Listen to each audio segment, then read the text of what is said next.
change it. Nothing prevents you from running, and so I did. But that meant that he had to pull more than his weight managing the household, sports, school, cooking, laundry, and kids. So much laundry. For months, so I could focus on the campaign.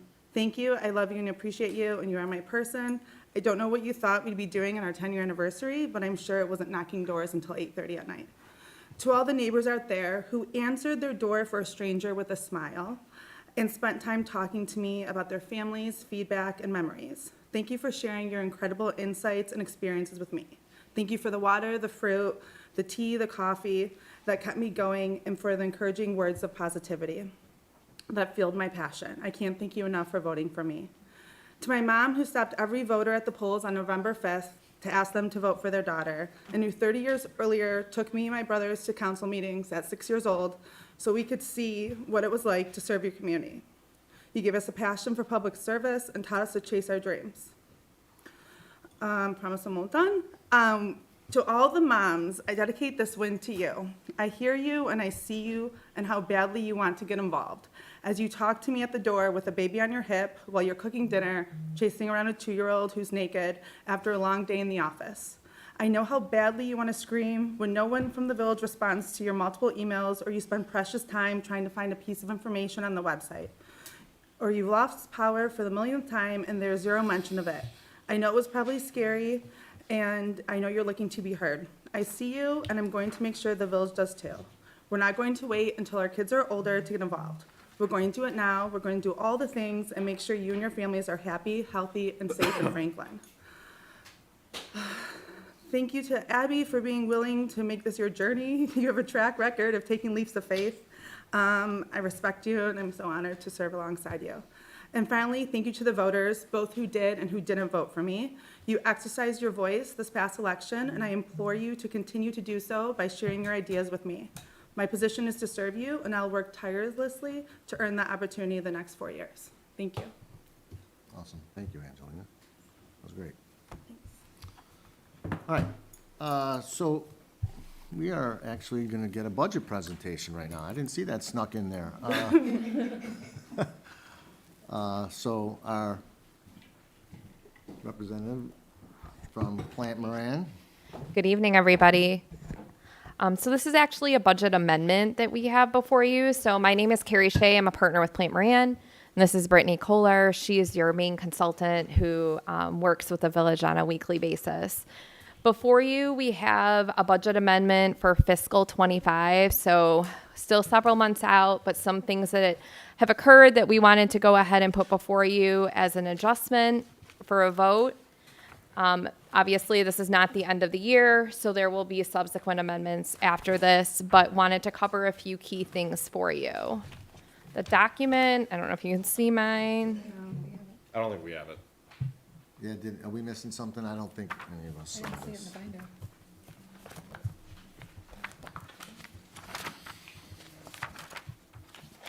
Was it on Can our, you pull it up on the screen? yeah, let's just pull it up on the screen. Go ahead, give us an overview of what categories we're amending. Sure, I can do that. So the key ones that I'll talk about, I can start with one that's kind of theoretically larger so that while that's pulled up. There is an adjustment in the police fund to reflect the new contracts and the adjustment of removing a part-time officer and putting in a full-time officer. Hopefully, if I'm telling you what you already know, please let me know. But being new to the council, so the police fund and the general fund really work hand in hand quite closely. So a lot of the police fund is funded by a transfer out of the general fund. So it's very much expected that if there's adjustments within the police fund, that there's a reflected transfer in or transfer out, depending on the direction of that from the general fund. And so just as we go through amendments, that'll always kind of be the fluctuation that you'll notice. So because of this increase of an expenditures of about $189,000 in the police fund, there was also a capital increase as well. That was related to the generator and then the rental of the generator while that was getting in place. That then has caused the general fund to have a $245,000 estimated transfer out to cover those additional expenditures within the police fund. And that That adjustment of 189,000 less the generator. The generator's an additional Right, 55,000. but 6 months. That is inclusive of what we anticipate is needed of those adjustments to personnel for the year. For the year. Okay. Do we split these costs with Bingham Farms? No, not for police. That's not, the contract for Bingham Farms outlines the services that we provide and they pay us an X dollar amount. It's not an apples to apples even split. We have an allocation that they've engaged a contract with us to give us, but it doesn't equate directly to expenses like that. So when these like unintended expenses arise, do we go back to them? Yep, it Okay. definitely depends on what it is, but there are times when, I think Code Red is a really good example, it's a communication service that we're looking for, there's a cost for that, so before we've even really broached that topic, we've been talking to Bingham Farms because they would have a financial obligation with that as well. But I So- think, sorry, what Angelina's asking, or not to speak for you, but what I'm hearing or what is coming top of mind for me is the fact that if a majority, it sounds like, of the 189 is from moving from a part-time to a full-time, which would provide a benefit to Bingham Farms as well, and they're not paying that cost. Well, those things would be considered when the contract is renegotiated with Bingham Farms, they could I expect. thought it was based off of but- percentages. We have chief here, but I don't believe that that's the case. The Bingham Farms engages with us and has a flat fee that they pay towards us, and those things are negotiated when we go through that contracting process. What's the contract cycle? When is it up for renegotiation? I'm not sure when this one is up with Bingham Farms. We just signed a new I one. feel like we Yeah. just signed it. I don't think, I don't have that, it's Well- up right now. There's two different items that we're talking about. The budget items that are necessary for an increased officer, and that would be something that would be shared with Bingham Farms, since they share in the overall cost of the police workforce. However, I'm thinking capital improvements to the asset which we own entirely Right. are gonna be costs that are all ours, because they don't own part of the building, so the generator and the And like the furnaces, furnace we pay? Yep. those are gonna be our expenses, because that's our asset. But you would, if we have increased costs in the police workforce, I do believe, I'll have to, I have it in the folder. I think David's right, I think they might pay a percentage as opposed to Right. a flat fee. I think we negotiated in March or April of this year. Right. And was that negotiated in anticipation of this to go from part to full-time? Was that a part of this particular discussion? I don't remember Probably that not, being right? part of the Officer conversation. Lawson? No, it wouldn't have been. No, Do you- no. Yeah, neither of us would have Bingham been Farms part of does not those. get involved in our contract negotiations or anything we do with the police department. It's our police department that they share in the costs of, and we call it both of our police department, but the only question is their allocation a flat fee or a percentage? I would like to see if we have the ability in the contract to go back to them to ask for additional funds to supplement for their portion of the salary. 35% of the police budget, less certain payments. Yeah. Right. And the 35%, just so people are aware, is based off of land mass, so we are larger than Bingham Farms, and so the area that is, that the officers are driving in, I believe when I was reviewing the contract, that's kind of how they landed on it, was that we're a bigger area, and for that larger service, we're paying the majority. As well as David noted, the assets are ours. I need a little bit more context to absorb this. Yeah. It's a big amount of money. So we recently approved our operating budget for 2024-25. And in that budget was, I believe it was an increase of 4% for most positions that already is in the budget. Right. So are you coming to us, and maybe this is to you, Meg, are you coming to us asking for an additional 4%? Or did we err in our budgeting? What, So- why are we doing this? Yep, I can answer that. During the budget process, we had budgeted for, I think it was 4 part-time positions, and after the budget was adopted, to my understanding, council approved removing those part-time positions and going to 1 additional full-time position. That was after the budget was adopted. So this budget amendment is to bring the budget in line with the additional cost that comes with going from part-time positions to a full-time officer position. Part-time to 1 full-time. I'm gonna have to see the math on that.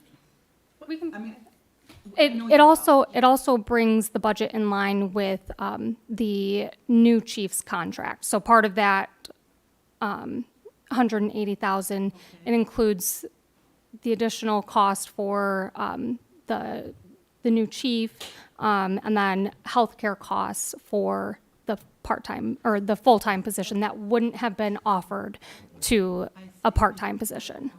okay.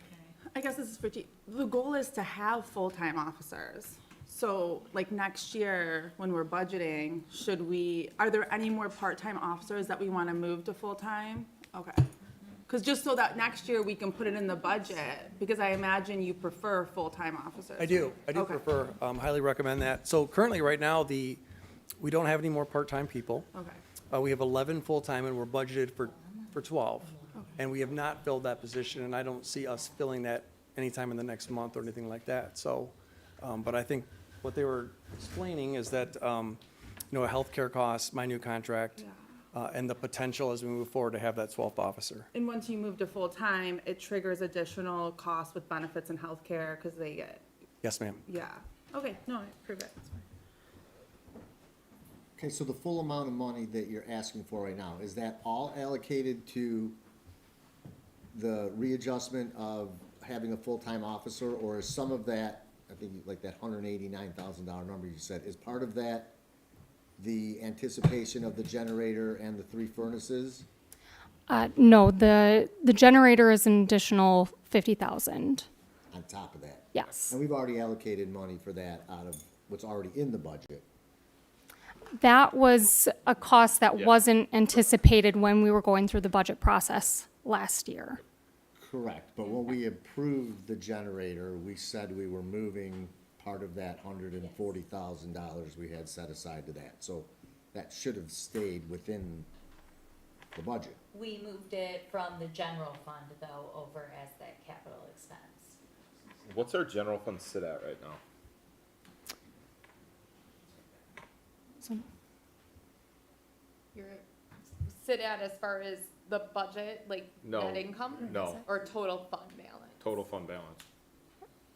So as of today, I don't have that at the ready. I know where you were. You were at 1.2. This budget amendment takes you to 929,000. And have we been operating over the past 3 years I guess we had the Headley override. My point is that I feel like we're going down a dangerous path, so. I mean, there's definitely a revenue situation Yeah, I that's mean, been we've known happening that. in Franklin for years But we're not and doing anything years. about it. Well, I mean, I get it that that's a hyperbolic statement, but at the same time, how many years, based off of what we're spending compared to what we're bringing in, how long before our general fund is depleted? 2029. And so, working on revenue strategies now might not be the right forum No, I to get it. talk about those. But since I've come in, revenue strategy is one of my top priorities. And because the general fund's largest constraint is public safety, it takes about 90% of our general fund goes directly to public safety. I think that when we get to our strategic planning portion of council, that will take place in January sometime towards the end of the month. And it's one of the things we need to talk about is possibly looking at some sort of public safety millage. Right now, 90% plus, I mean, what is it? Is it 95% of our general fund goes to public safety? It's probably close to 90. Okay, so 90% of our general fund is going directly to public safety, and those costs are continuing to increase as technology is changing, as recruitments are becoming more and more difficult. And so really, when I'm looking at this as your new administrator, I'm seeing your revenue issue right there. And that's where we're going to have to think of a solution. But it's definitely something that even Chief Lawson and I talk Yeah, about yeah. weekly, and I will have, you know, more information for council to really look at and see that impact and to decide a path forward when we get to our strategic planning section. Yeah, that's helpful, and it's just like, as we prepare for the next budget, again, I think that this is something that Pam's previously highlighted, but the importance of having a really distilled down, easily consumable thing for the general populace, because if we get to the point where we have to go for a budget Yes. millage, or a millage increase, whether it be to the general fund or for public services, we need to kind of tell that story very clearly, so. Absolutely, I could not agree more. I think that community engagement is the most important part of any sort of ask for a millage. And I have already begun strategizing on different ways to do that. And I can honestly say that me looking historically in this village, I don't know that we've ever done a great job at Yeah, engaging right. our community when we had a need. And so really being able to not only demonstrate the need, but show how our solution is gonna tie into that and help is all part of this strategy. We have until about 2029, and that's not long at all. I'm not taking it lightly, I'm not sitting on that, but I have only been your administrator for 2 months. For sure. No, I appreciate it, thank you. One item to clarify, if I may. So with this amendment, I was able to do the quick math. So it would be about 55% of the general fund that's going over to public safety. Okay, So That doesn't look right. That seems too low. Well, so that's. if I'm getting the number right, that's 90 minus the 35 reimbursement from Bingham Farms, probably. yep. Okay, yeah, okay. Yep.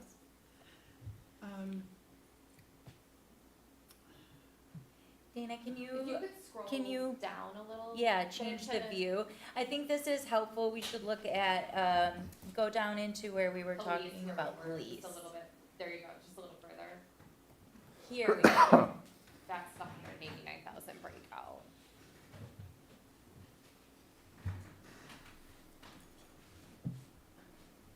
Is this the current approved 24-25 operating budget? This is number the right here. amendment document. This that is was the prepared. I amendment? think that's our Correct. shortfall. Overtime holiday. If you scroll just a hair down, you'll see the total, the current amended budget total for the police Dana? department is 2.3 million, right there. So Okay. this is the total right now, that's the increase, and then that would be the total expenses after the amendment. Oh, so it was, so. okay, 2.3 was what you originally budgeted Yeah. for fiscal '25. Okay. I'm struggling to understand, and right now I'm gonna vote no, but help me not do that. So So- we Can you scroll back up a little bit so they can give those allocations? Tell me how the math works with 4 part-time people and transition, and converting that to 1 full-time person. Chief, our part-time people are paid benefits, is that correct? No. Or no? They're No, not, no, okay. they're not. So we're assuming benefits for 1 person, which is about 35% of their salary, is that about right? It's a big number. Yeah. Okay. So we're subtracting 4 part-time salaries. We're adding on 1 full-time salary plus benefits. We're accommodating the increase that we need for the chief for this current fiscal year. Correct. And we are buying a generator It's not part of it. that's not part of this. Further. Okay, okay. So, here's a question. We knew we were hiring Kurt by this time. Did we miss the boat on adding to the police budget to accommodate a salary? Yes. We didn't, I mean, I, of course, wasn't here during any I of those understand, discussions, yeah. but I can say that we have to amend the budget to accommodate that salary, and that to me says yes. It appears that and maybe you guys can speak to this during the budget process, but it appears to me that while we were budgeting, we were looking, at the salary we had been paying for chief, and I don't know what accommodations were made to anticipate that would increase. but Kurt was here for months before he took the chief's job. There should be no surprises there.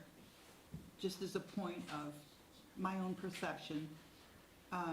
Okay, so we've got that. So the conversion to a one full-time plus benefits and the chief's salary is $187,000. It's $200,000, is that what? It's not just that, cause there's also some There's some office supplies. supplies, and some Yeah, training, and some dues, and some repairs. So, but yeah, in general, you know, I think these last few line items, the bulk of it is in that salary and benefits, but of course, I can see like another, you know, 10, 11,000 that were for a miscellaneous on there. Okay. Do we have a opportunity to go back to Bingham Farms and try to recapture some of these funds? And like, if 35% is based on land mass, but we also pay for the infrastructure with the building, the generator, the furnace, they need a headquarters, a lot of the cars, all of that, I say, like, go back to them and say, you know, we have a better trained police force now, we have a newer police chief, we have full-time committed officers, and we make the argument for the justification to increase the amount that they contribute. Because just from talking to residents, they really like and support the police department. And I know that they enjoy the small-town privileges that we have of doing the checks on the houses and them coming to, you know, your door if you have a 911 emergency. And I don't want to take that away from residents, but I also want maybe Bingham to see that our services have changed. And I know that the chief is committing more time and resources to community engagement and training and preparation, technology, and so I feel like we can make the justification for an increase in contribution from Bingham. What's the 35%? It is projected, so, the agreement states that each year at budget preparation time, it doesn't go in the past, it goes in the future. It says each year at budget preparation time, police chief shall calculate the actual cost for the 2 designated special assessment district officers based on personnel, benefits, and other costs. And Bingham Farms shall pay 35% of that. So I don't think we can go back in the past and say, hey, we have a budget amendment and you guys need to pay for that. I think it's in the, Yeah. going forward. So Right. is that, But to your point, the next time that this contract is negotiated with Bingham, it needs a full revamp and a full overhaul. A lot has changed in the way that those services are, the cost associated with them and the way they're provided. Like, So- yeah, I mean, there's a breakdown of incidents and, you know, traffic stops, Yep. or what's the breakdown between the amount of those incidents that may happen in Franklin versus Bingham, or the amount of houses that might be in each municipality?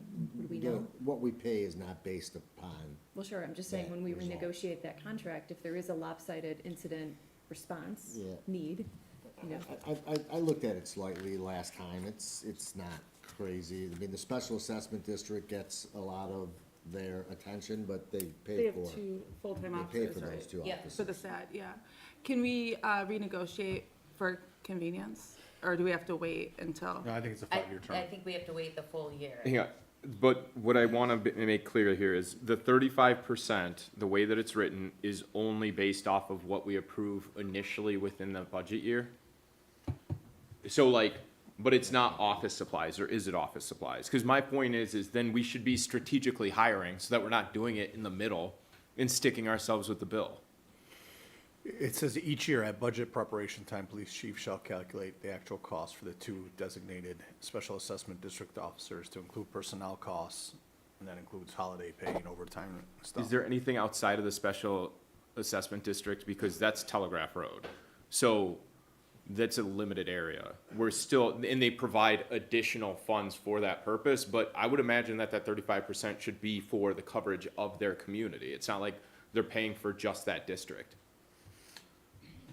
Benefits in that, and then other, which includes training, police supplies, police car operation, police vehicle insurance. Just as a point of order, we are here to decide on a budget amendment, And then, and, forgive me, Peter. Go ahead.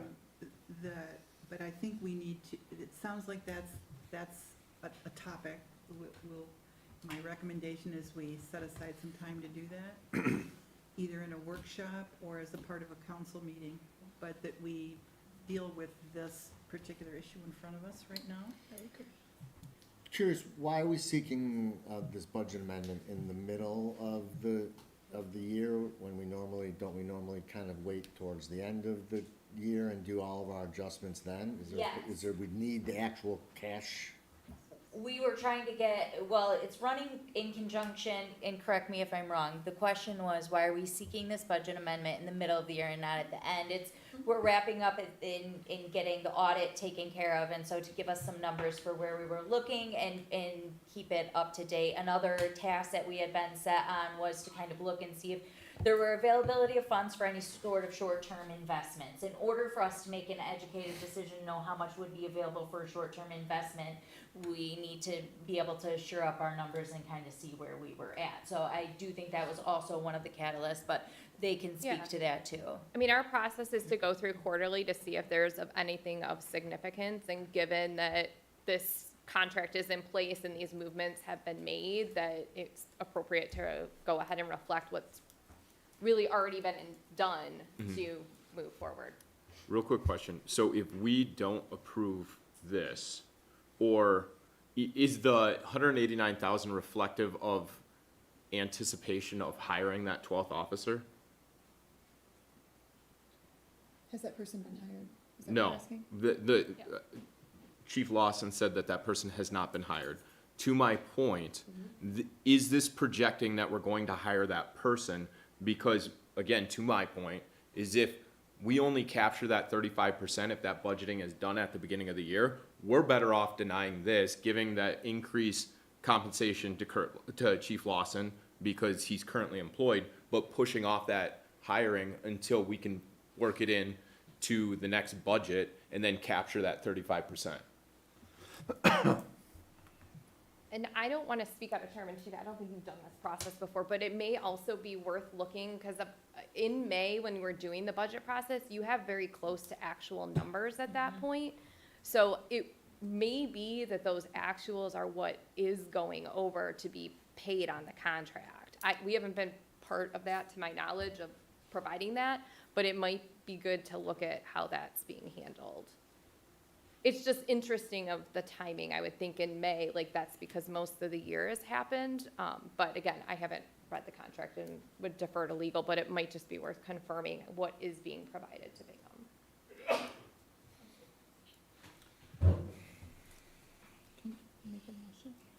When was just for my information, when was the conversation around switching the 4 full-times to the full part-times to the full-time?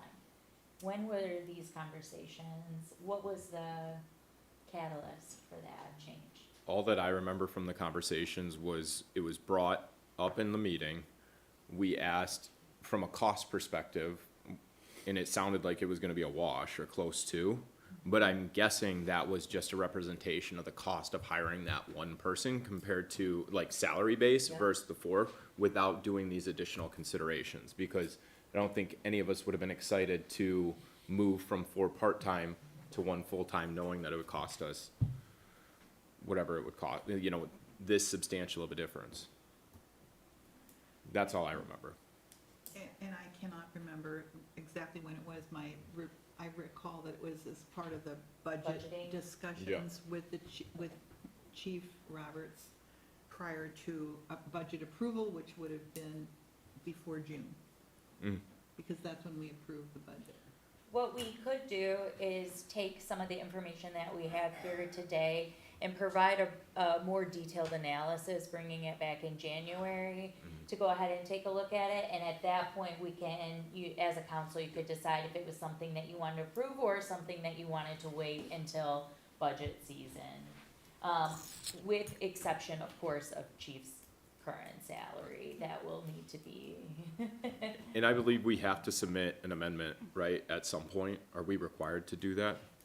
You will need to amend at the latest before June 30 to stay in Yeah. accordance with Yeah. state law. Which is how we normally do. Yeah, So we have okay. time Yeah, we have the there. runway, This okay. is, falling here based on this idea that quarterly we look at it, so it's less at the Yeah, end. But I can see even myself not being part of any of these conversations and them all happening before I'm here, I would even like a better understanding. I think that I could do some work in the next month with Chief, and we can provide you with a little bit more information as to, that correlate to these figures, and then we could make a decision there. I would propose that we look at some of the other amendments that are suggested today and maybe put a pin in the PD one, and have me return with an analysis on that. But there are some others that are a little bit more clean cut, and if you're interested, we could look at those. Otherwise, we could postpone this whole conversation to Can we January. can we take action on parts and not all of these amendments tonight? Yes. I would believe so. I Okay. would- Okay. My question is, if we come back to this, like, the facts don't change. You know, like, his Yep. staffing plan is full-time officers. It's a matter of, there was inaccurate forecasting Yep. by the, you know, in the FY '24 budget. And going forward, like, to Pete's point, you know, we have to, or your point, right, we have to, put more of a buffer and be in better communication and coordination with Chief and know what his vision is, because it's, every time I've met with him and since he's been hired, he's always stressed community engagement, training, full-time officers. So I knew that his plan was to include these things. Whether or not that was budgeted for Right. was really the issue of, like, the forecasting wasn't accurate and it didn't reflect his priorities. So I'm The only- inclined to approve this. Sorry, the only other thing that I would like a summary of that contract so we actually know Yeah. what the terms are. What's the costs around salaries? Because you talked about benefits and it's a very large percentage of costs. What's the plan year and at what point are benefits costs renegotiated or revisited during the year? Well, the cost for benefits is actually increasing. Tomorrow, Chief, myself, and Susan are meeting with our representative to go over and talk about that. So I'm not sure how frequently that comes up, but I can tell you it's a conversation we're having this week about our upcoming costs that would be increasing. So we would know what that figure would be entering into the next budget season. So having that conversation tomorrow allows us to be better prepared for a budget conversation in May.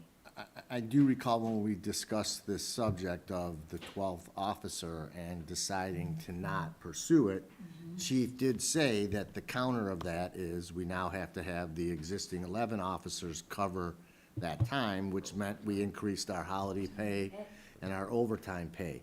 And I think at that time, we decided that it was still gonna be less in overtime pay and holiday pay for the existing officers than to carry a new full-time officer. But again, when we revisit this during our next budgeting session, maybe knowing this information, maybe that's, because I see here, you know, an increase for holiday pay. You know, that could be part of what is the result of that not having that 12th officer is we never allocated having to have the existing officers cover that shift, if you will. I think that's all interesting, and could definitely be part of it. I mean, and the other caveat to this is, you know, we're in a contract negotiation with our police. So we could sit and get all of this budget amendment nailed down and be right back here Yeah. in another 3 months at the end of the contract negotiation. So I do think that us taking some time at our next meeting just to look at police and talk public safety in that contract could be beneficial.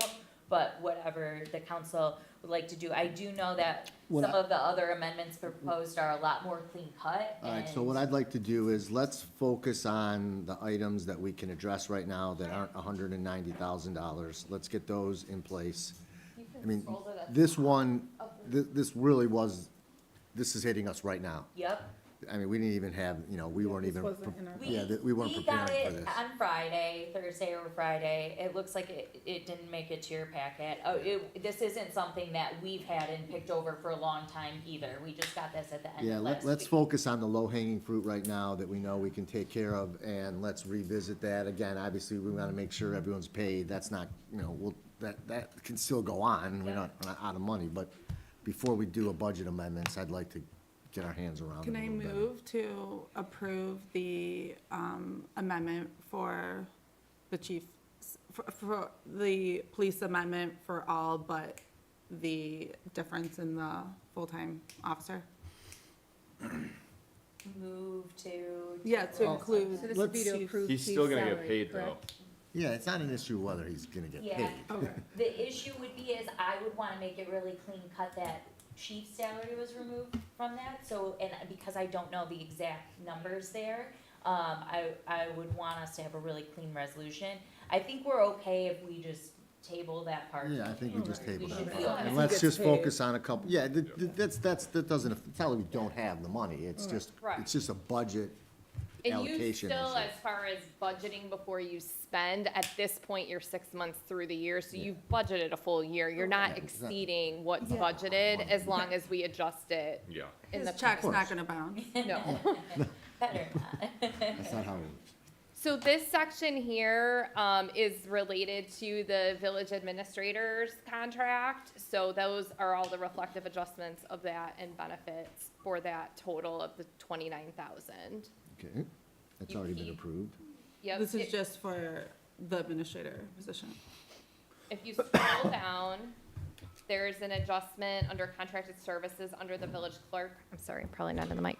This $6,000 is related to the legal code review and adjusting. Can I pause and go back Sure. up? You said just the administrator salary? I think those are the administration salaries, including the deputy administrator. That's not just mine as the administrator. That wasn't very clear there. That, when it says salaries, is including the administrative salaries. It's Oh. beyond just myself. So who's included in that? The administrative Susan assistant? and Dana's positions are included in that. There are Okay. 3. So these are raises? There were raises that were given to the clerk and to the deputy, and then I make 8.8% more than Roger did. Yeah. And worked that additional Friday, worked 20% more. than And those salaries were approved by council? Yeah, The raises for, I'm not part of that process. Those are, I don't know. I think Roger gave those. I It's in don't his think so, I think that those were approved by Roger as your administrator. Okay. I mean, that's technically falls under day-to-day operations of the village, so I think that there were personnel discussions that were had. This is all, I wasn't a part of the village at that time, so it's just my assumption, but I do not think that the salaries that were given to, say, Dana and to Susan were approved by council, because I believe that those were considered just administrative decisions. I just wanted to offer clarification that that's not just Yeah. for my salary, but for the 3 of Yeah. us.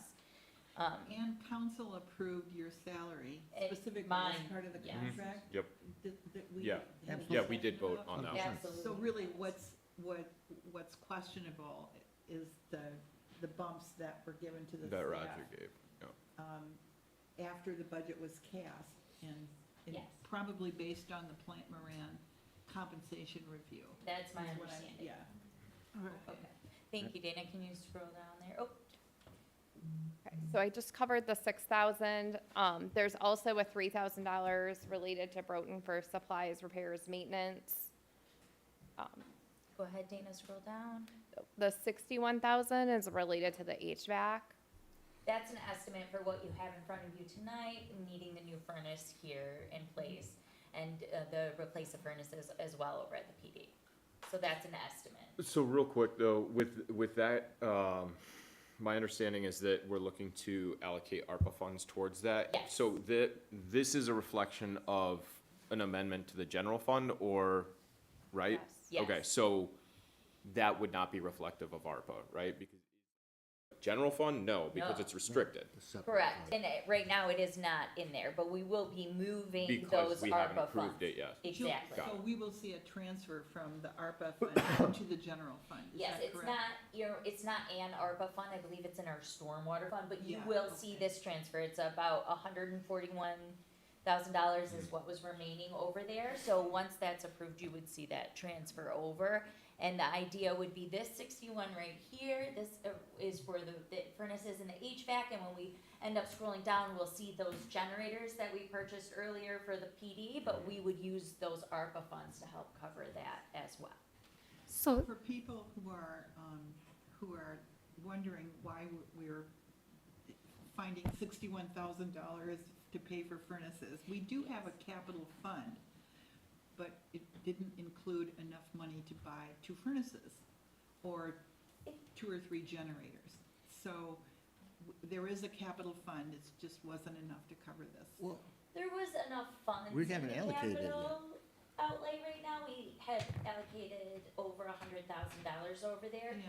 But based on the restrictions that we were looking at and Yeah. the time frame we were operating in with our ARPA funds, it was the best decision for the village to wrap up their obligation with these ARPA funds on a very fundable project that's appropriate, and to kind of reserve these other capital funds for maybe a different type of project in the future. all right, so when we, for the first time, created those, that roughly $140,000 in allocation for what I thought we were gonna just have it as for future capital expenses or unexpected expenses. So we don't have anything scheduled above and beyond what we've already allocated part of that for, was to spend some of that on the generator, although we're covering the generator in the amended budget. And then we had said, well, okay, then we're probably, when you told us last meeting that we're probably gonna have a bunch of furnaces to repair, we said, okay, well, we do have that money sitting there.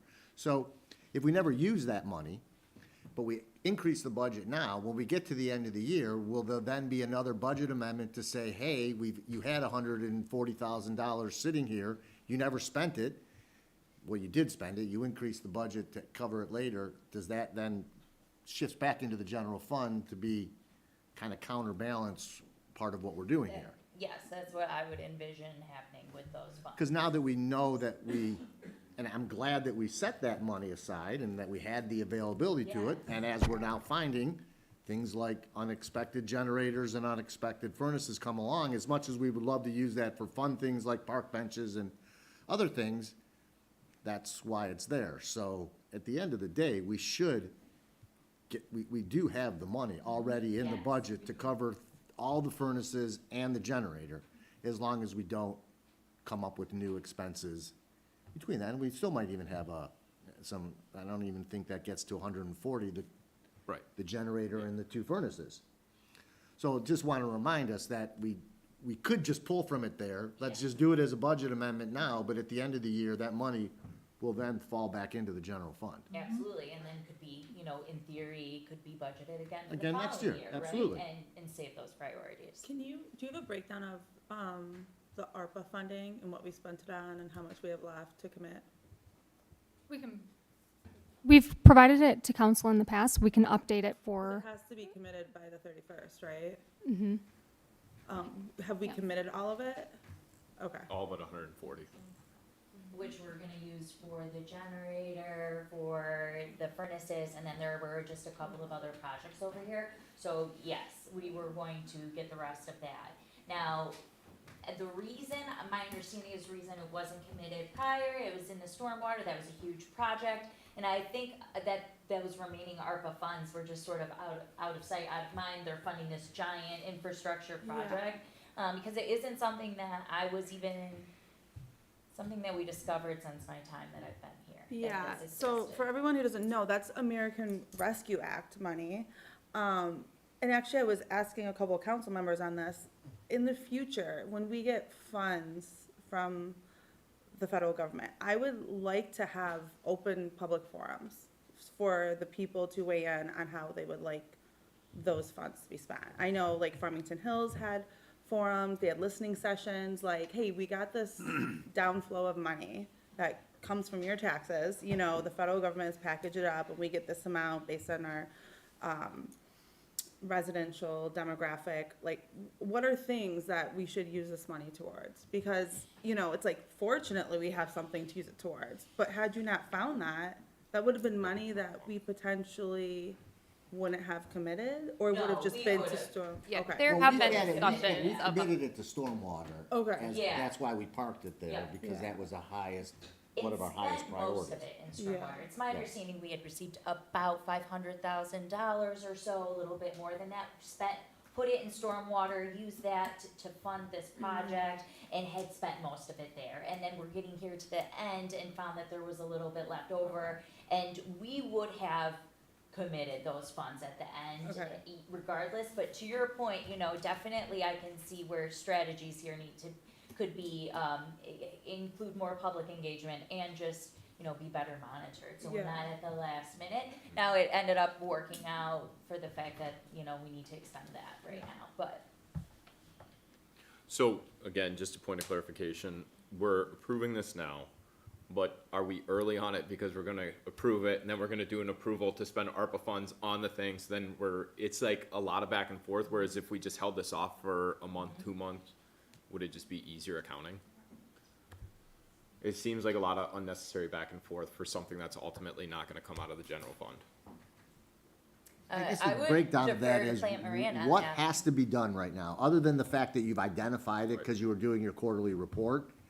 So under ARPA, the village, because you received less than $10 million, you were allowed to take in the ARPA money as revenue loss. And so the council decided that you were going to recognize it as revenue when it was recorded or when it was expended. But since it had to be obligated by 12/31 under the reporting standards, taking it in as revenue loss was you're obligating it. And so essentially we recognized it as revenue as of 6/30/2024. Okay. And so now it's sitting in fund balance. I'm now gonna say waiting to be Back to expended. the public.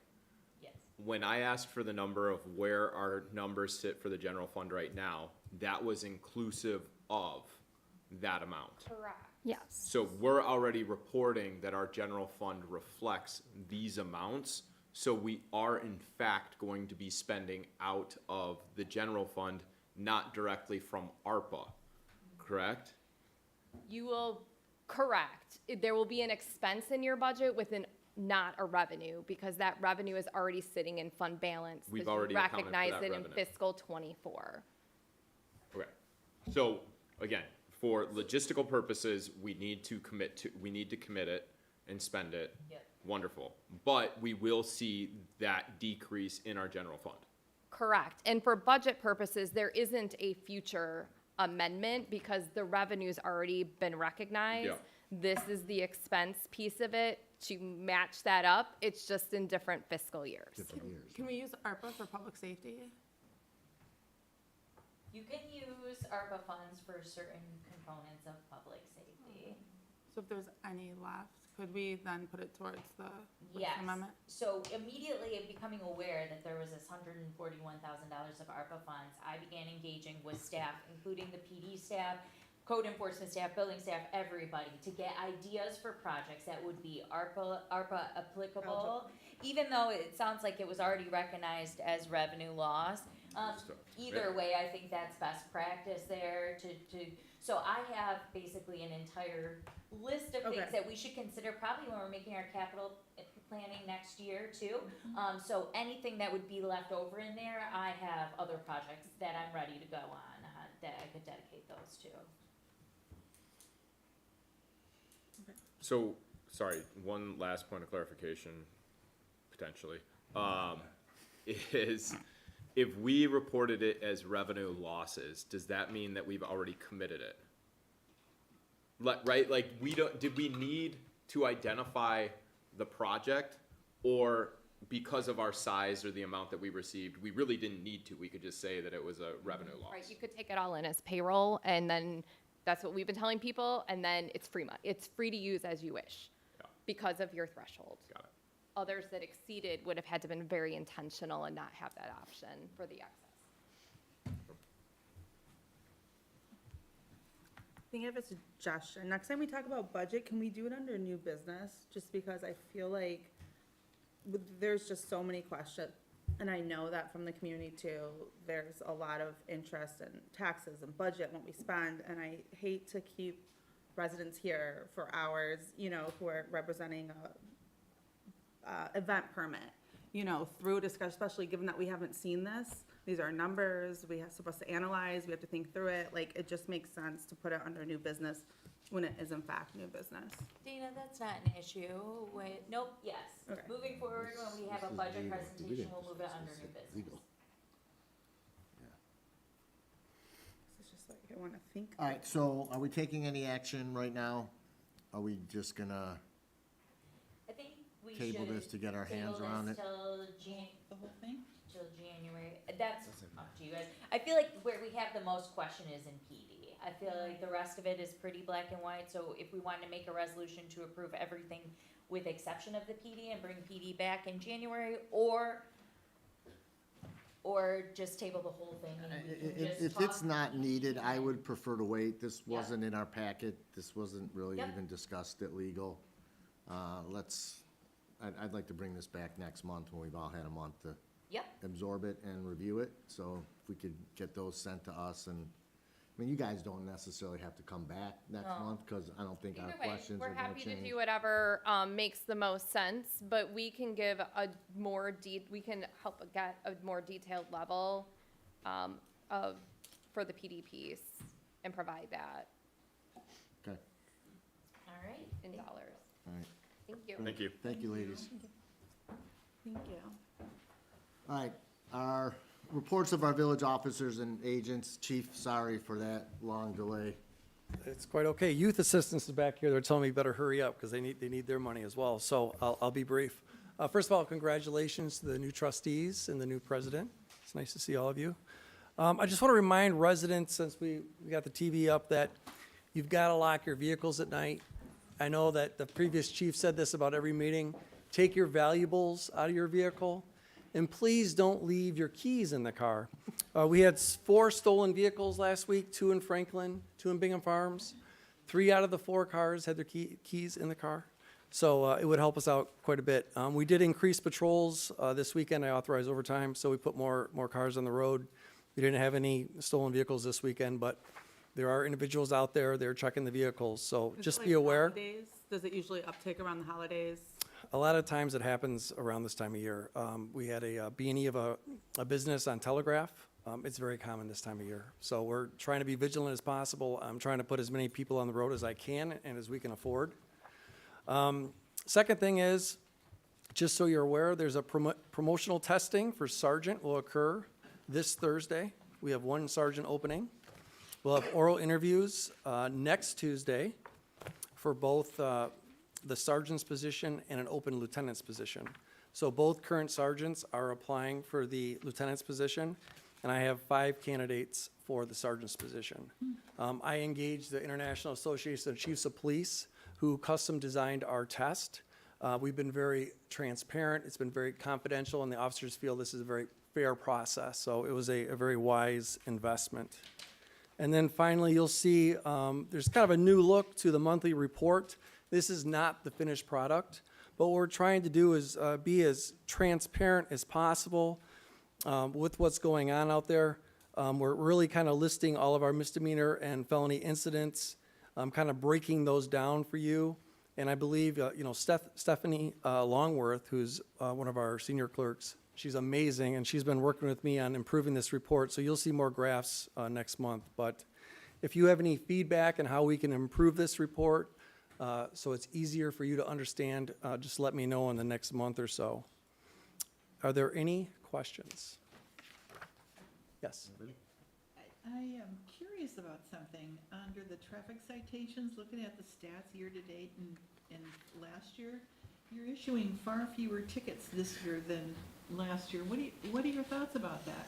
What are my Are people thoughts? just behaving? No, I don't think that's the case. If, you drive around, you'll see somebody committing, a violation every mile or so.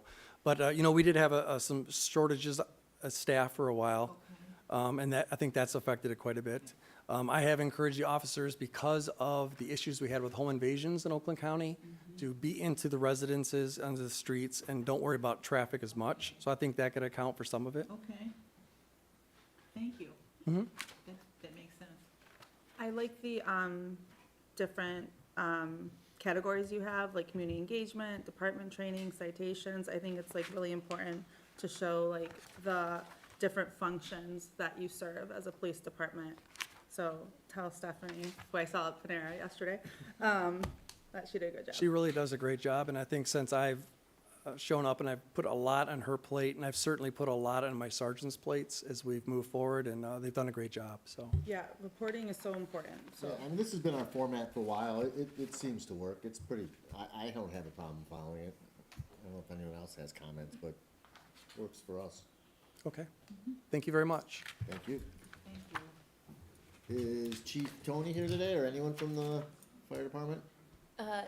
Chief Tony is not available this Okay. evening, and it doesn't look like we have a different representative. Okay, that's fine. We've received the report. We will file and accept it. Anybody have any comments on it? Anything you saw? All right, so, Lance. All right, sir. Good. Good evening, trustees and president. Please accept my written report in the capacity as the village treasurer. The bills list report for this month totals $218,412.56. The amounts on the bills list are consistent with normal monthly spending, and the expenditures are generally consistent with our budget. The bills list for this month includes a large entry of $49,686. Apparently, it's for a new police car that we paid to Gorno Ford. The village has sufficient funds to meet its current and anticipated obligations. And the list of account balances in the package is as of December the 1st that we hold at First Merchant Bank. We do actively, and this is just adding to what occurred in the last presentation, we're going to be having several budget workshops. We talk about a glide path, basically how expenses are dominated by the police department and that they're going up. And that's not going to change anytime soon. We recognize, we understand it, but we're working on accurate forecasting and a buffer, as you mentioned, that we're not going to run out of money and that we're not going to have any surprises going forward. So these are things that we're going to deal with. I worked previously with Roger, and Meg's going to be taking a large role in that going forward as well. So I just wanted to mention that. Obviously, it's something of concern. One of the other things is we're always interested in adding as much money and contributing as much money as we can to the pension funds and if there are things that are budgeted that are under budget. Historically, we talked about potentially using some of those monies and shoring up some of the contribution limits or adding to those when things are going well, as they are going well in the markets at this particular point. With regard to the pensions, didn't we receive something from the state regarding the pensions to try and bring us up those levels? And then Yeah. what are our obligations on that, and when do they end? I wish Plant Moran was still No, that's here okay, for you, sorry, but yeah, I that's know just- that, Susan, do you have what we were funded before we received? We have to be at 60%, which we're just shy of 60%. Okay.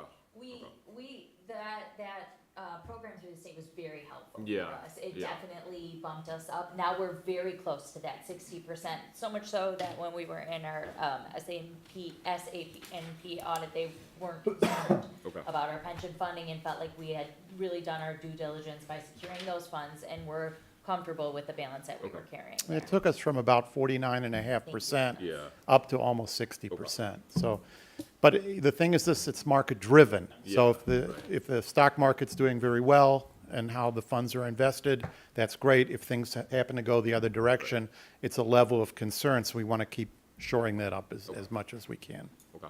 Okay. That's helpful. Lance, thank you for your comments. I just want to say that I know your position is volunteer, and so I was not trying to criticize the lack of long-term forecasting. I was thinking to myself that when we do budget this year, if I get appointed to the council or the council committee, I want to bring in, all of the different high-dollar costs for the village and make sure that those costs will stay the same, Right. like for instance, because sometimes it's like, oh, it's the same budget, we'll just account for inflation, but like there's more than just inflation. Right. You know, and so I want to work, like, does Meg have new priorities that need to be funded, you know, or that we're underfunded, you know, like. Sure. Just making sure that we match our 5-year priority plan with our 5-year financial plan. Right, So, thank you. sure. Thanks, Lance. So, the way we have our agenda set up is we moved in the council administration and considering new appointment of council at this stage. You guys want to continue on, keep it, everything like that? Let's deal with that now. We could, Do we need to approve Bill's list? that's, well, we had it next. That was sort of my point. Do we want to, since we've got Lance here and you don't have to make him stay, do you want to do bills, just move bills and quickly just move bills in front of council administration? Let's cover that while Lance is here, so we can at least let him go home. Second grade. So, anybody have any questions or comments? What is the bond refund on the bottom of page 55? So when 4,500. a permit, so they have to add bond for some of the items that they do in the building, so when they're done with that, whatever the project is, then they do get that bond refund. So that's for the bond. They post a bond to make sure they complete everything, and then once they Oh, complete I it, see, The building okay. department, It's like yep. it's a like a refund. checks and balances, Yeah, yeah. yeah, it's a refund. Okay, and then, there was 2, bills for legal. Do we have 2 firms that we work with besides Peters? Well, we have an attorney that handles our criminal, Alan Glass handles our Oh, okay, criminal so we stuff. do, okay. And Brer Howlett is our municipal attorney. Okay, I So don't. if you ever see realize. that stuff for Alan Glass, he's the one Yeah. who goes and like does traffic tickets and Okay, misdemeanors. so and he acts as the village prosecutor, Prosecuting attorney, essentially? essentially, Okay, yes, I yes. didn't even know that, okay. And then these accounting services, do we retain Plant Moran? Do we pay a, retainer to them in addition to hourly, services? So we just do the hourly services. I know we had a contract with them one time. Okay. Okay, so this, 4,700, is that typical in a month? Or is this because they did their quarterly review We're that, doing quarterly and we're doing. The audit as well. Okay. The audit will eat up a lot. okay. Usually a couple thousand, but not I that. was gonna say, that's a lot of money for 1 month. Yeah, no, and there were other analysis that they ran too, so I think it was a particularly heavy month, especially with the audit. Okay. And then, where's the Slade House? Slade House. For the Save a Tree. Oh. Okay, we excavated trees, okay.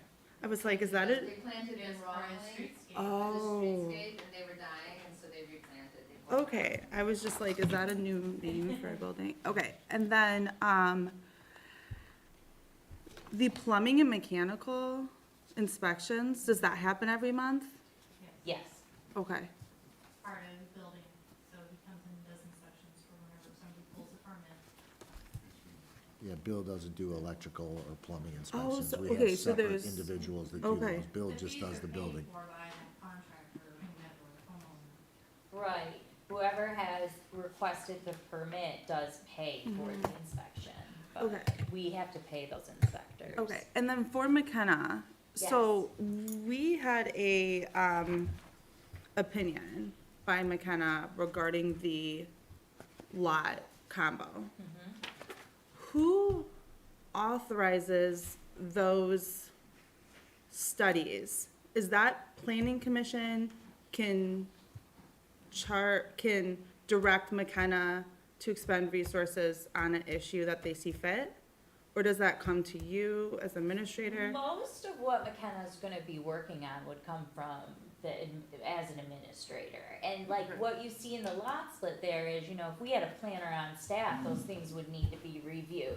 So there will be certain things such as like a land split application, a demolition application, something that Chris may review because, you know, he does serve as our planner here. Okay. Now, Planning Commission can definitely have recommendations for Chris, but I would be in attendance to all of those meetings and privy to all of those conversations, so I would still say that the expending of Chris's time and funds would come from me. Okay, because I don't know if this is a possibility, but like, I would want to put like, any analysis or any questions that planning has on the architect of the applicant. You know what I mean? So like, I mean, I know just for zoning, right, like, the residents come and they want an approval, and they want a renovation, and we pepper the architect of the applicant with questions, and I know that the resident pays for their time, but it's their decision to come before planning, and so I just don't want to make sure that if we're expending taxpayer money on one-off, you know, issues, like, I want to make sure that it goes through you, and not just, oh, planning, like, I want to require the resident to come with a justification and make sure that, their architect and their engineer and their money is used to get their issue well discussed and well informed by whatever body they're in front of. Definitely hear what you're saying as far as like, no one else should be expending planning's funds or doing that contract except for me. But we do reach this line because he does serve as our planner. You don't pay me to be your administrator during the day. You don't pay our planner to review the application. I mean, you do pay for an application review, that's not the right word to use. You wouldn't pay the planner, that wouldn't be an expense that we would put back on a resident. That is our job as the government to provide those services. So it's not as clean cut as what we would see in like a building permit where you pay directly for that inspection. Okay. Where there isn't a good way to pass that back because that's a service we provide as a government. Okay. And so yes, maybe you, resident A, get this benefit today and resident B gets it tomorrow, but that's us as a government providing planning services. But I absolutely hear what you say is like, in the sense that we do pay Chris for every amount of time that he spends on our project, that's under my direction for sure. Okay. Yeah, I'm not as familiar with planning meetings as That comes out of ZBA the planning meetings. budget. Yep. That comes out of the planning Okay. commission, Yeah. gets allocated a budget. Majority of their expenses are for McKenna. Yep. And for public notices and things like that. And when Chris is working on planning-related work, then that comes out of the budget that we've given planning. If planning has excess money, at the end of the year, it goes in the general fund. If they spent more than they were allocated, we usually do a budget amendment to cover it. Okay. They try and stay within their budget, and for the most part, usually do. I think we actually manage that pretty well Yeah. with McKenna. And Chris is he's worked with the village Yeah. for so long, very conservative with his time. It's just not really an apples to apples. It's not a fee that I could tack on to a resident per se. No. 'cause it's a I didn't function of funds. know the process. I just wanted to make sure that, he was doing like review Yes. and not so much, He's- initial investigation. Agreed. So now that you clarified that, Yep. I understand why we obviously need an objective government, third party to write a recommendation. Yeah. I have a question, Yeah. before we close out on this. Going back to Save a Tree and the root excavation, I got a call today, wondering if the work had been done. It sounds like it did. And I see Kathy here in the audience. So are they warranting their work? I understand there was a risk to the life of the two trees in question. How will we know that the remedy that they recommended is effective, and on whom is that, the success of that remedy, them or us? And this part two of that question is, the same person planted all of the trees in the streetscape. Are we looking at root excavation for all of the trees or just those?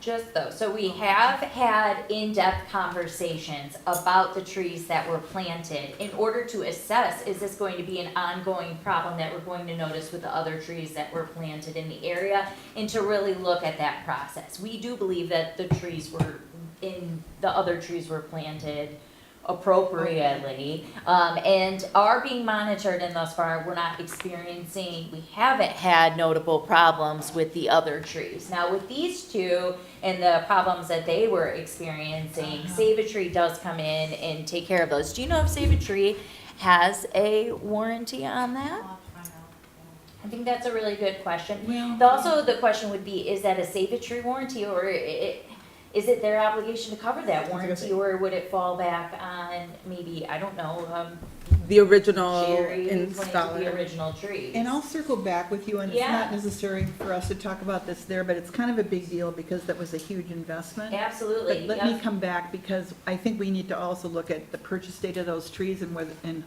what warranty, if anything's left on those trees. Because there was one at one point.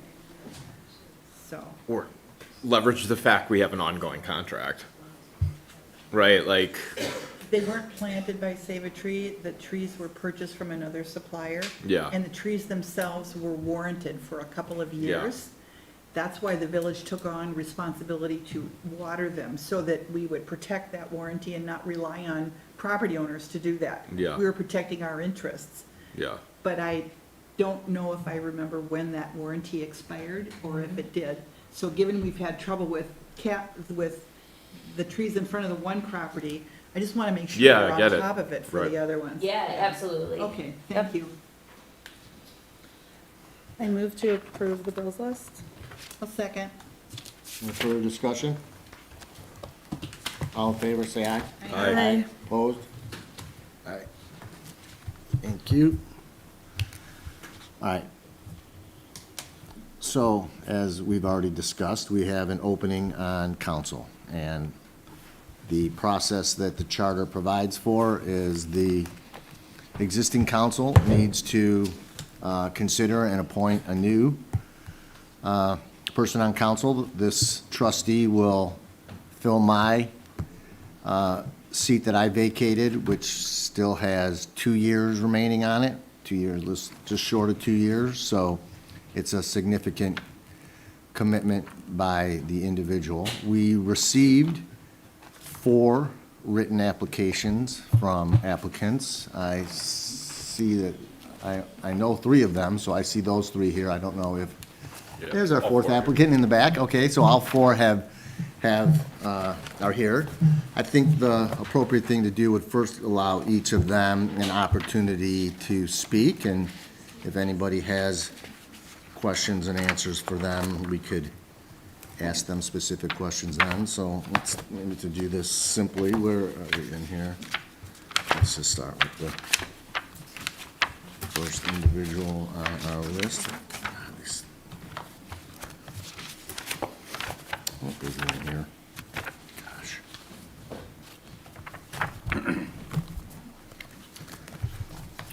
Why don't we maybe do this? Can I ask you a question? Are all Are of them all of our- eligible to be appointed? So that was actually one of the questions that we had. I do believe that one of the applicants owns property, but isn't currently residing in the village, and the charter does say with 2 years. So is it 2 years, you have to be a resident for 2 years to run, or is it 2 years to even serve? Let's vet that out, so.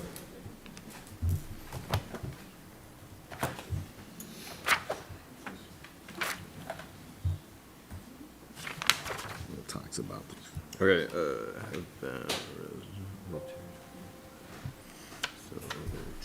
it's section 3. 3? Chapter Yeah. 3. All right, yeah.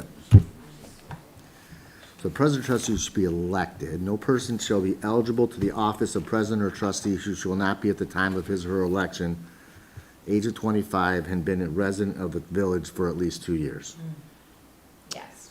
Right, so, I guess technically, as much as we would love to hear from Ms. Johnson, and in my discussions from her would be a wonderful person to join the village in a volunteer capacity, maybe we'll. So I my, would my still recommendation consider. is, even if she's not Yeah, let's eligible, let the her fact speak. that No, she's for here. sure. No, and- no, okay, absolutely. I okay, just wanted, okay. I think Oh, the yeah, point is we yeah, need yeah, to yeah, advise her yes. that we technically can't consider her. And I would Yep. just ask next time we post, let's put eligibility requirements So that way we don't, There really isn't other than a trustee spot. I mean, I hope we don't have trustees opening on a regular basis. All our other positions, you don't have the requirements. you Main don't have Street, to you be a don't have to be a resident resident. of Franklin? You have to be a resident, but you don't have to have lived here 2 years in order to sit on planning or But HDC. just or- because, someone owns property in Franklin, if they're not a resident, could they serve on CBA? Yes, Okay, so the residency is specific to, because I met a lot of To people that two-year own residency. property. if they You don't were, need to own property. You don't have to own. You have to Yeah. either Yeah. own or be a resident. You can lease. So the Supreme Court has already overruled the Yeah. ownership piece. That's not it. It says, been a resident of the territory for at least 2 years immediately preceding. I was So just that's thinking the people issue. that I've met who own a house here but are residents of Florida, would they be eligible for a ZBA or other if position? they own Yes. property here, they would be. Okay, or rent it Yeah. even, Yep. what you're saying, Yep. okay. But I think Angelina's point is well taken, and where there are constraints or restrictions, they should be published as part of the opportunity on the website. Main Street, you don't have to be a resident of Franklin, HDC you do. So Yeah. yeah, we should do that. That's an excellent point. Let's do that so we don't have a situation. Here we go. All right, so let's go just based upon how and sort of I have alphabetically. in alphabetical. Yeah, so that's perfect. So the first candidate who submitted an application is Bashir Chama. Bashir, please feel free to address us. Good evening again. My name is Bashir Shama, and I've been living here in this beautiful town of ours for about 7 years. I have a wife and 3 children. I ran for the president seat, but Mr. Goldberg was a very tough opponent to beat, and I congratulate him for winning. But I still would like to serve and help with the capacity, with the experience, with the background that I have. One of the benefits that I was able to reach is knocking on every door. When I went campaigning, I knocked on almost every door in this town, and I talked to a lot of residents. So I have an idea on majority of the residents, what affects their day-to-day, like the cell phone service, for example, like the power outages and what we can and can't do about it. Better contracts, what happened with some residents misunderstood what happened with the garbage. And other open topics as well, like walkability. So I think a lot of us here, we're in common on a lot of these issues that we'd like to see resolved. A little bit about my background. I have an MBA. I'm as well an engineer by trade. I'm a certified project manager as well. I'm currently in the automotive industry. I manage a business unit. We assemble actuators, tier 1. We're tier 1 for the big OEMs. And my business unit is about $8 million a year in sales. So this is the capacity that I manage. I'm a crisis manager as well. So I manage recalls, any issues. Sometimes I have to talk to government officials, explain what's going on.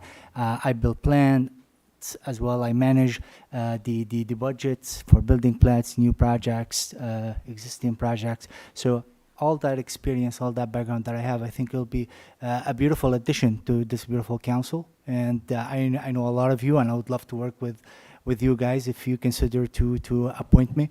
And like I said, there's a lot of opportunities, and just based on the campaign that I've done, going knocking door to door, I'll be a great additional voice here that's gonna represent a lot of the villagers that all of us met. Any questions that you guys like me to do? What do you think is the biggest strength of the village and weakness? The biggest strength is the community, for sure. For sure, biggest community. I don't know if I can think of a weakness, but we're a small village, right? So sometimes budgeting can be a challenge, like what we were witnessing today. So sometimes that's required a little bit of creative accounting, which I have a lot of experience with. So at work, I face a lot of challenges, and a lot of these challenges cost money, but I usually work on turn these challenges into opportunities. So how can we generate these funds? Maybe some creative accounting, maybe some opportunities to create this funding. Looking forward, I can go on and give a lot of examples, but this is something that's been, unfortunately for our lower population to what we have. Thank you. Of course. Walking through and knocking on the doors, what were, if you had to kind of narrow the top 3 priorities for the community? Actually, just start, and if you could rank them, that'd be helpful. But just soliciting the feedback, because again, your insight is valuable. Yeah. So number one was the cell phone service issue. A lot of villagers were complaining about that. They don't have cell phone service, right? I know there's been many attempts to resolve this issue. So I think that was one of the top priorities that a lot of villagers told me, what about the cell phone service? How can we resolve it? So I have some feedback from the villagers on what they like to see done that I'd like to share with you. The number 2 topic was the power outage, right? I know we don't control that, and that's DTE, but the villagers like, what can we do as village to resolve this issue? Some people have already this year alone about 300 hours on their backup generators. And just to give you an idea, the villagers were actually educating me on this, that every 100 hours you have to go ahead and maintain it, and that costs money. So what could we do to help them out there? And obviously, a lot of the villagers as well were not happy about having to buy the garbage cans, right? Because some of them didn't read the letter properly. I didn't buy them, for example. I didn't cost, but a lot of people went and spent up to like $400 to go and get them. So that's one thing. It's like, okay, what can we do for communication? Number 4 would be budget. If we can maybe have one overview for the budget, like it's happening in other communities, that's something the villager would like to see. Okay, so what's our budget a year? So, that's something like that. Just an overview, not in detail. So this is 1 to 4 if I would tell you, if I knock on doors. Sure. Yeah. All right, thank you. Anyone else? All right, excellent. Thank you, Bashir. Of course. Thank you, guys. All right, next, Dan Ferris.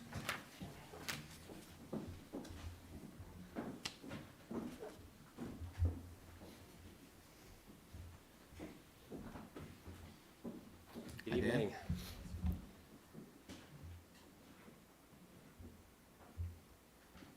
My interest in serving on council, first of all, just stems from my love of our village here and our sense of community. I have 2 little girls, and it would be so rewarding for me to be a part of shaping the future of the village. I have a long history of civic service work, and I'd like to try to stay involved in something really going back to my high school years. I have been serving on the planning commission for over a year now. I'd like to think I've made a positive impact there, and I believe I could also make a positive impact if I were given the opportunity to serve on council. I like to think of myself as a responsible, thoughtful, and analytical person.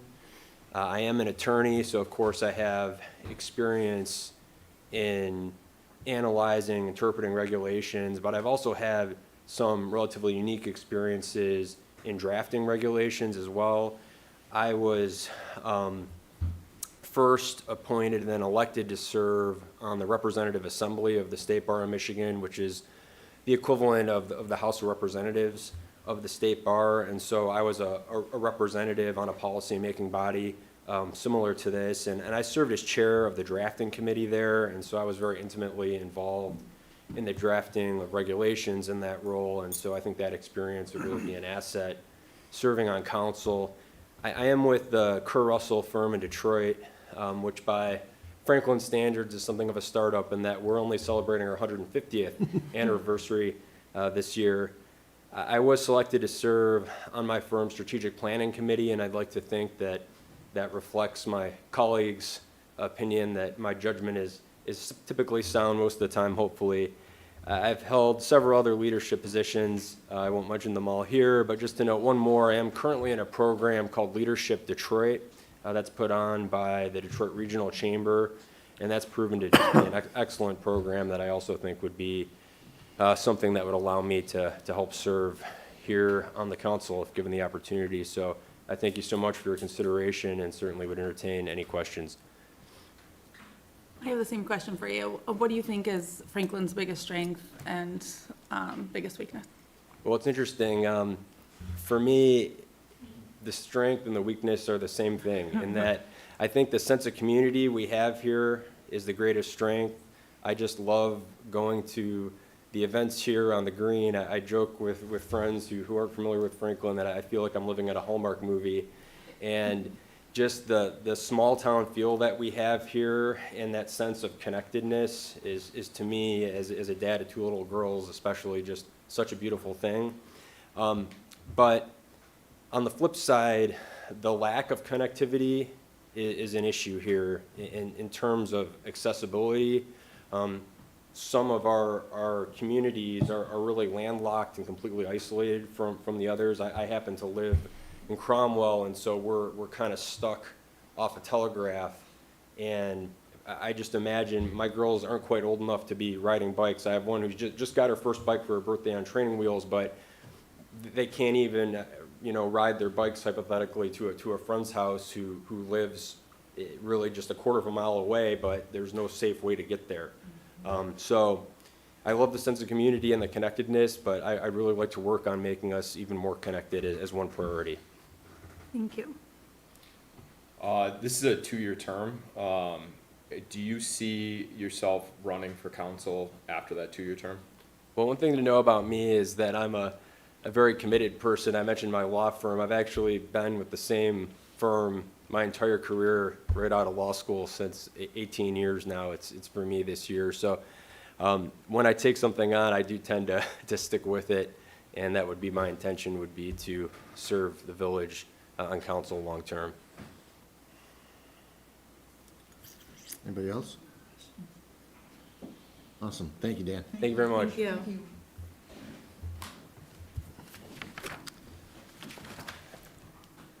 Next is Ms. Keneal Johnson.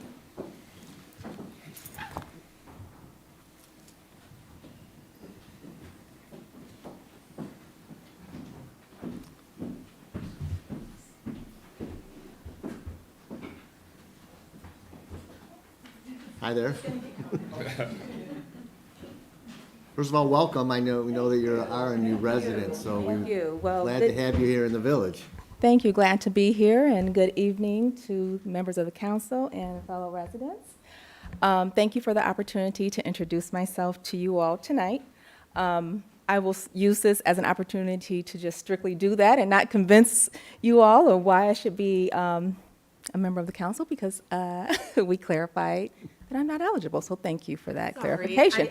Actually, I want you to know that no, I appreciate. I was in your position, and I would apply if I were you. I would recommend you apply to like all the boards, because 100%. the fact that you came and showed up and are new and want to get involved, and I've read your resume and you work for the county. I mean, you're spectacularly qualified, Well- so we do not want to lose you. So please don't be discouraged. You will not lose me. And interestingly enough, I'm learning that I'm going to practice my patience here, because my husband and I, we actually closed on our home November 17th, and we were so excited to move in right away. And a week prior to the closing, we found out that the sellers needed some more time to stay in the house. And when I tell you, the bags were packed and we were ready, and so it delayed our move. We currently live in Bloomfield, and so we will not be moving until the first week in January. So we will be here physically after the new year, and we're so excited. But once again, a reminder of just the importance of being patient. And I understand that a position like this requires me to get familiar with the community, the residents, my neighbors, and to listen to everyone, understand the concerns, and more importantly, build trust. I understand, I've worked in so many different capacities to where I realize you just can't step into a room and not, gain trust from everyone. So I do realize that, the importance of patience. Just a little bit about myself. I currently serve as the Chief of Staff for the Wayne County Department of Health, Human and Veteran Services, where I do spend my time focusing on public health, leadership, and organizing efforts to better serve our communities. Through my work, I have gained a deep understanding of how to collaborate with diverse stakeholders, address complex challenges, and lead initiatives that make a meaningful impact. Leadership and organization are passions of mine, and I've consistently worked to bring people together to achieve common goals. And I've also seen firsthand how engaged and committed residents can help their communities thrive, which has further strengthened my belief in the importance of local government. So as I listen to you all ask questions about strengths and weaknesses, community is a strength and it is a weakness. And I'm going to say that when communities are not involved, that's where the weakness occurs. We really need to make sure that communities are involved because there's strength when people come together. And so, again, thank you all for allowing me to introduce myself to you tonight. And I look forward to serving in the future in any capacity. Please stay involved. So real quick question, Yes. why did you choose Franklin? Yeah. We've actually been looking for like 3 years. We got married during COVID, and we've been looking. And miraculously, this house appeared, and it's on Woodside, and it was when we saw it, it was just like, this is it. This is our forever home.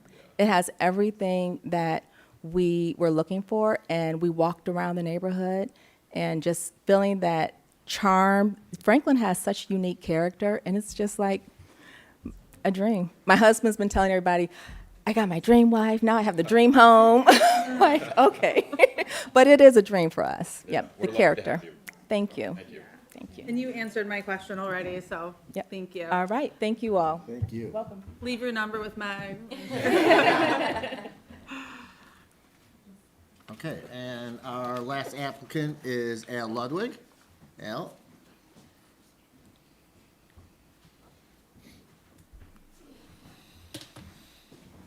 Good evening, everybody.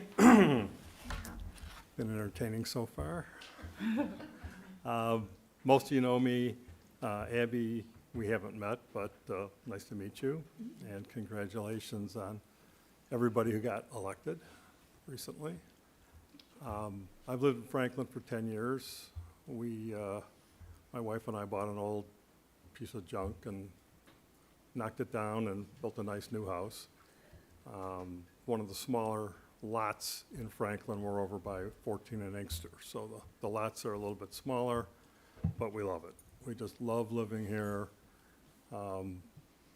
This is actually my third attempt to get onto this council in the last few years. When the seat opened up that David ended up coming on to, I had applied for that as well. And Roger called me and said, I respectfully ask you to withdraw your application because we think David has been on the planning commission for so long, he should be the one that should be taking this spot. And however, we think that you might be a good fit for the planning commission. So I said, okay, and I withdrew.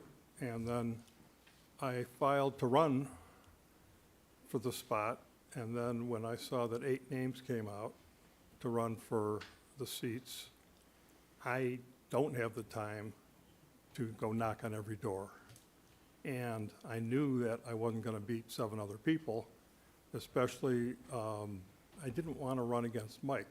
So, because I like and I respect Mike a lot, and I think his presence on this council is invaluable. So it meant really targeting one person, and I just didn't think that I would have the ability to be elected with the amount of time that I would have to put into it.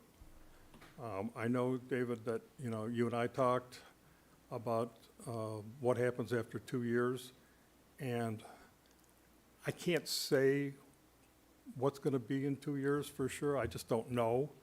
But my thought is that I would hand the wand over to somebody else that gets elected for this position rather than somebody that automatically becomes an incumbent, which gives them an unfair advantage.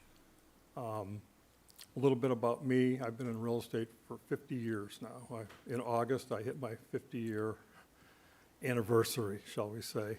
I've been with the same partners since 1984, so that's 40 years with them. We've done so much development. We do property development and property management. We built thousands of homes, even though I was not the home builder. I was building the subdivisions. That required me to go to planning commissions, city council meetings, zoning boards, constantly throughout the last 50 years in virtually every community around, with the exception of Franklin. So I know how these boards run, I know how they work. You know, I've met all the mayors and all the city managers, and I also did a project in Farmington Hills. I lived in Farmington Hills for about 21 years, built my first house there.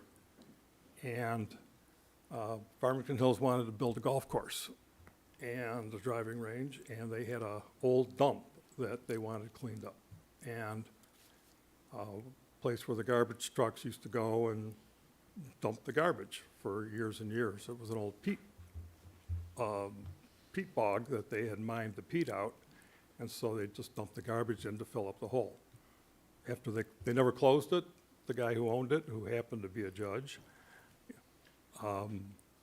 never finished, never put a cap on it, so there was just junk laying there and toxins going into the ground. It never had a base put on for it, so they wanted to take care of their liability, shall they say. They put out an RFP to which 13 different companies responded. I was one of the 13. They whittled it to 9, and then they whittled it to 3. And they brought in the 3 for interviews. I was one of the 3. I ended up being awarded the project. Working with its city it was private-public, because we took care of the landfill.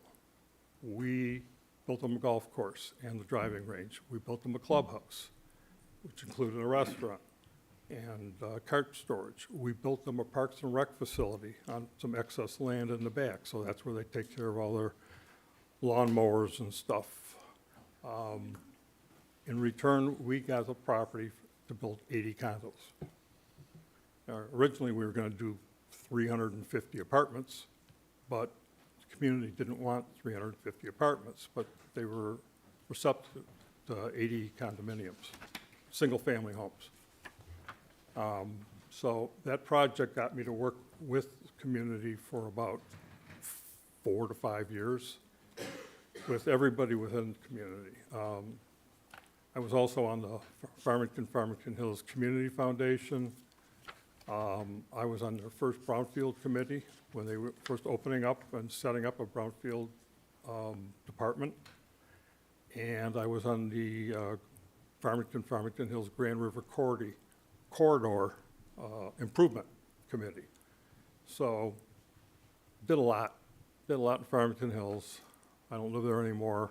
I moved to Franklin. I wanted to stay involved, and that's when I took over on David's spot on the Planning Commission. Frankly, I'm a little bored with the Planning Commission, because mostly what we do is ordinance analysis. And I thought, Pam, you put it perfectly. We don't have time to plan because we're spending all of our time on ordinance reviews. So I'm likely not going to stay on the Planning Commission if I don't get this position. I don't know for how much longer, but it's not what I was looking for as much as other planning commissions that I've been involved with. Usually on the other side of the table, because I'm always on this side of the table.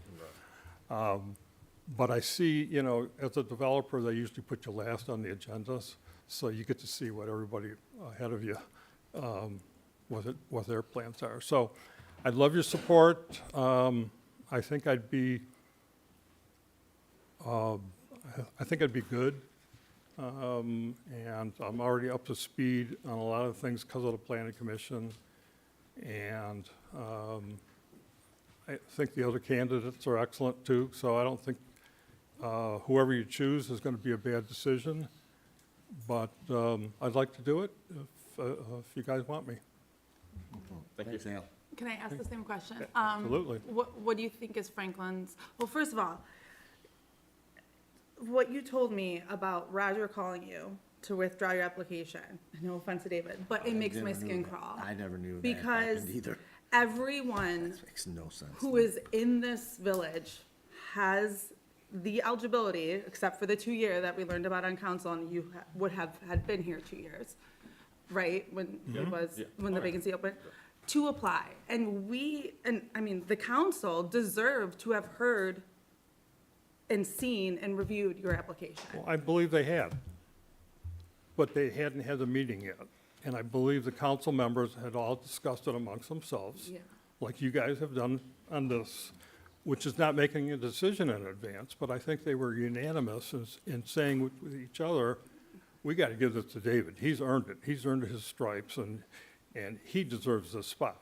To me, like, that's excessive, like, obviously, I would hope that an administrator, I know, Mike, you would never do this, would not deter a resident from even applying, because even if, like, say, I had called, Keneal, and said, like, don't come, like, it's just, I want to see everyone who's been involved. I want to know their strengths. I want to know their expertise. I want to review their applications. And we're a stronger community for the diversity of thought and the diversity of, perspectives that every resident brings. And so I would encourage every resident who's watching this to apply for the openings on zoning and apply for the openings on planning, even if you don't know anyone in council. Like, I had a physician text me, should I apply for zoning because I can't interpret regulations? I'm a doctor. I'm like, yes, apply. You want to be involved. You are eligible by being a resident and you have a passion to serve.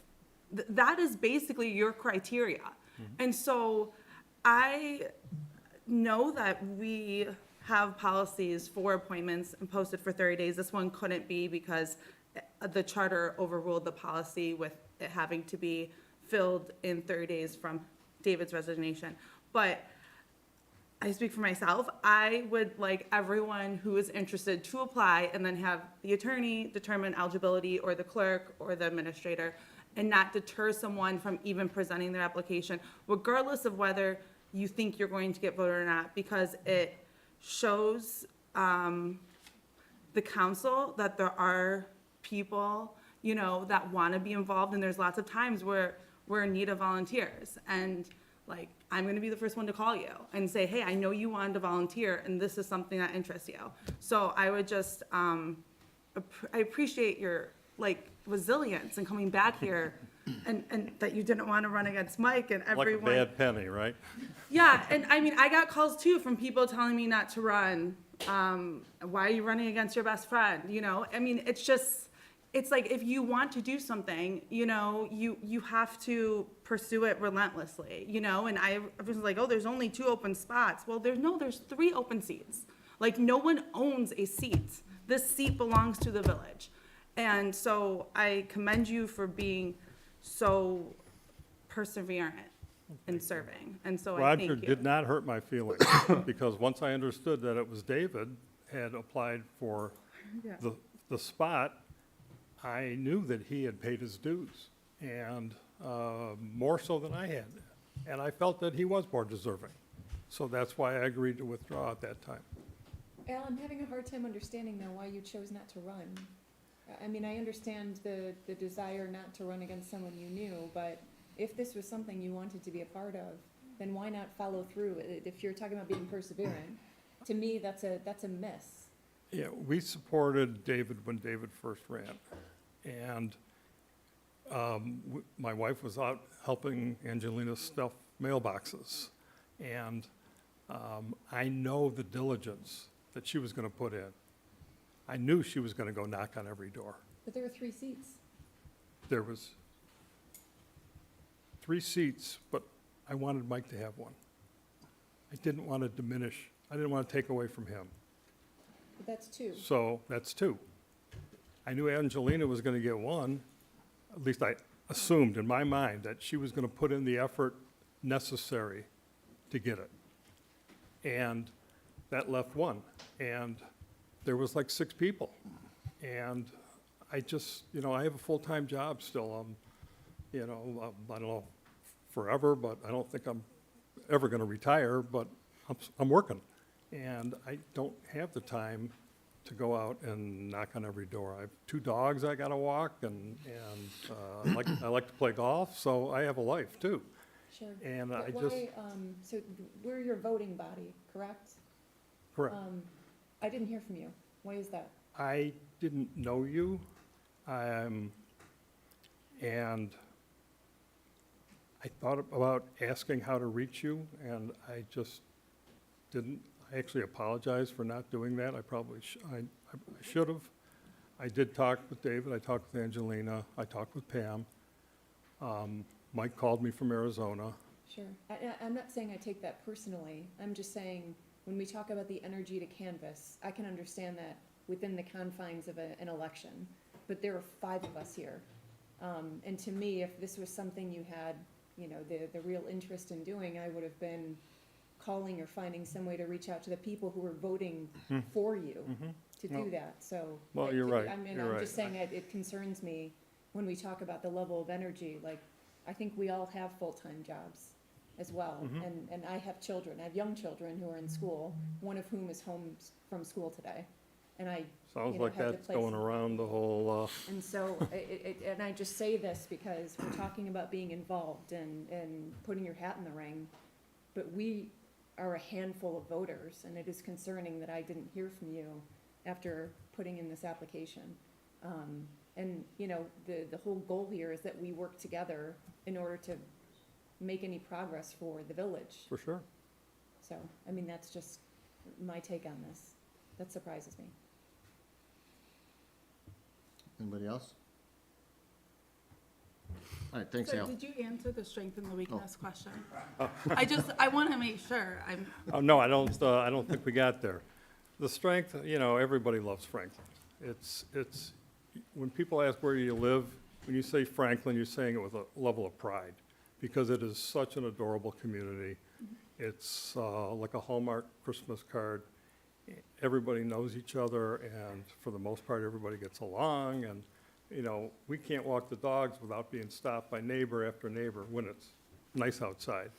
And so I just love the community, and the way you feel about it. I'd love to see downtown come back a little bit more and get more people in here. I think it'll be nice to get the restaurant open. I know Lisa's doing a great job. I work out with Lisa once a week. She's doing I know she's gonna do a great job on the coffee shop and the little, whatever she does in that back building. So that'll be nice, but I'd like to see more businesses come back here. I used to do yoga here right downtown, but that's not available anymore. So I'd like to see more energy downtown. I think Main Street people work hard. I think they're doing a good job. And I'd like to, you know, from this side of the table, I'd like to help them. From your work with the other municipalities, what is something that we can improve as a municipality of just like the non-interesting stuff, but important from a logistical standpoint? It's a tough question. Fair. From a planning commission standpoint, I can address that more because I've been to obviously a lot more of those meetings. I don't think we have the organization that we should. I think people just start talking when some thought comes to their head, they just start talking. And you go to communities like Novi or West Bloomfield, and you don't speak unless you ask to speak. And the chair says, okay, what do you have to say? And then you close your mouth until you raise your hand again. I don't think we have that. I don't think we need to be formal. You know, we're not Washington DC here, but I think that more organizational skills within or led by our groups would help. Thank you. Thanks, Al. Thank you. All right. Before we proceed, first of all, I want to address one thing. This news about Roger is news to me, and as equally disturbing as it is to you, it is to me. And I assume, as our new village administrator, I don't think I even have to say it, knowing you that isn't even in the equation. Anyone who is a resident of Franklin should get involved. We strive for as many volunteers as possible. So I hope that anyone that wants to get involved would get involved and not have any reservation in doing so. The ability to serve as a volunteer in Franklin has nothing to do with our cognitive abilities. Every single resident of Franklin has the mental capabilities of doing what we do. This is not rocket science up here. Where where the road hits the pavement, or the whatever the saying is, where your true abilities stand out are more in your commitment to the board that you're on, your dedication to your oath, your attendance at your meeting, and being an active and regular participant. And as long as you're doing those things and capable of those things, then you're capable of serving in the village of Franklin. And with the exception of the position that we're dealing with now at council, where we are sort of sitting in the shoes of the electorates and having to make a decision as if they were making it, all of our other bodies, that is not the case. So I encourage everybody to get involved, as we've discussed through our guideline process in the past. It's sort of the more you've tried, the better chance you have. We have one opening and 5 people apply. We can only choose one of them, but that means the other 4 have tried. And then when there's another opening, we hope that at least those 4 have applied along with others, and it's those 4s that have been sort of missed the opportunity in the past that you get a future opportunity. So it's really more a matter of timing and commitment, and nothing to do with whether or not any of us are capable of being volunteers. Every single one of us are capable of that. So I just wanted to get that out there. So we've heard from our applicants. We've had a chance to do questions and answers. The next appropriate thing would be if anyone wants to make a motion. As you know, we have to appoint a new trustee by December the 20th, which would be 30, well, maybe the 19th, whatever 30 days is from the day I resigned. If we're not capable of getting it done today, we would have to come back for a special meeting between now and then to do so. So I guess with really nothing else to do next, other than, is there anyone that wants to make a motion to consider one of our applicants? We would need a motion and a second for someone, and then would need 4 of the 5 of us to consent to that nomination. I'll make a motion to nominate Dan Ferris. Second, motion and a second. Any more discussion? And just on clarification of the 4 within the charter, Peter, could you provide us some guidance as to, is that standard for all business, or is that for this vote in particular? I'm not sure I'm following the question. Typically, I would imagine that it would be a majority of council, not 4 votes. For the majority of business, it is just a majority of votes. Say that again? For the majority of business, it is the majority of votes. Now, just bear with me, let me review this. I'm not sure about that. I thought all action of the council requires 4 affirmative votes, even if, yeah. I think we're saying the same thing. So for us to Well, if we only have 4 people here, which is a quorum, Right. 3 of those people would not constitute an affirmative vote. Even though it's a majority of those present, I thought the charter says whenever you take action, it requires 4 votes. 4 members of council shall constitute a quorum.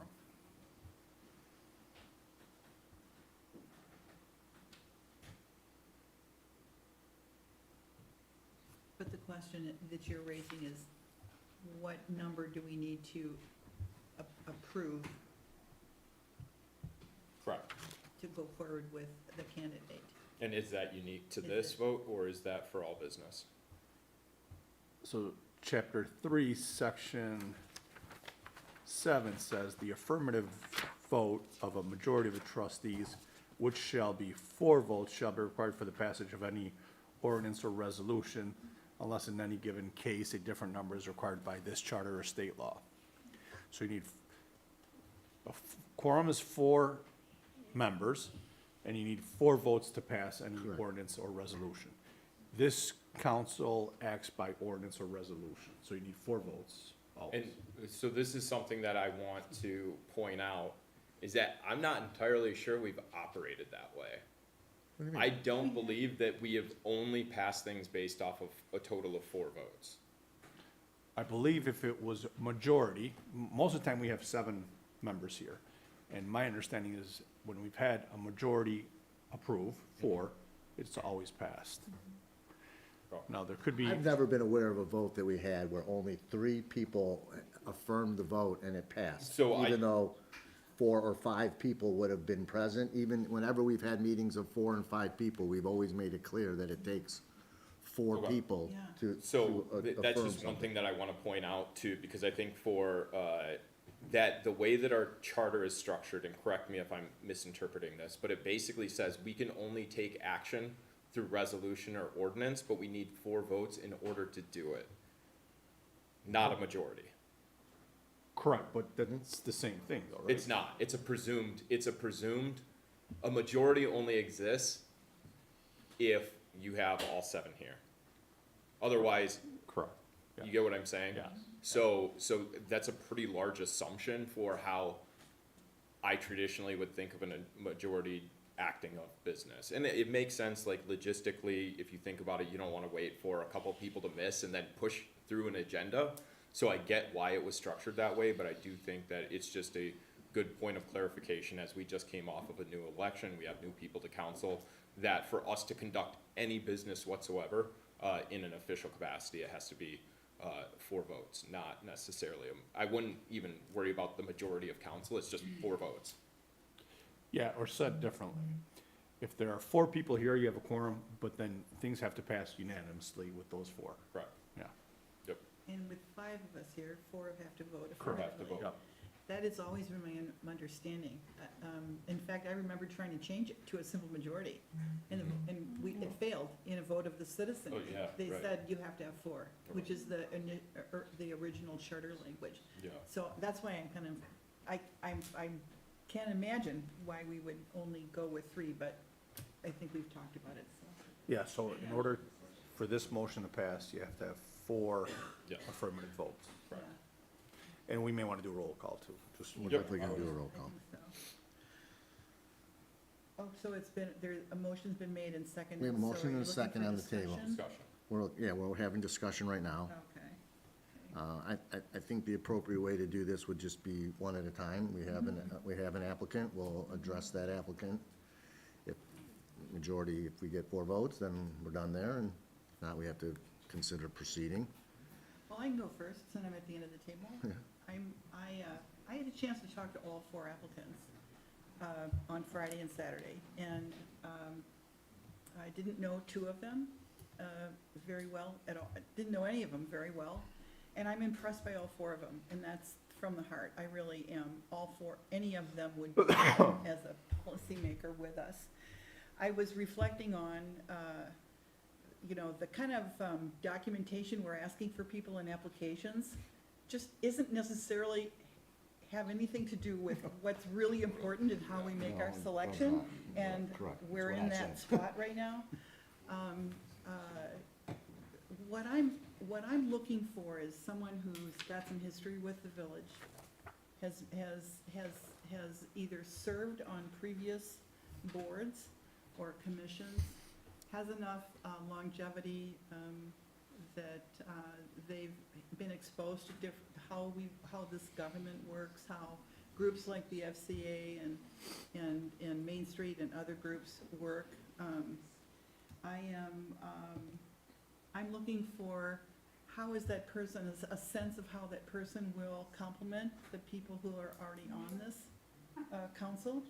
And I'm very mindful of the first thing that David Goldberg said, which was that we are acting in proxy of residents. This is an election, and I'm trying to think about representing the community and selecting another member. This isn't just another volunteer opportunity. It's not like a commission to me. It's not like Main Street Board. This is we're electing one of the leaders of the community. So it's a pretty heavy responsibility. So that's what I'm thinking about.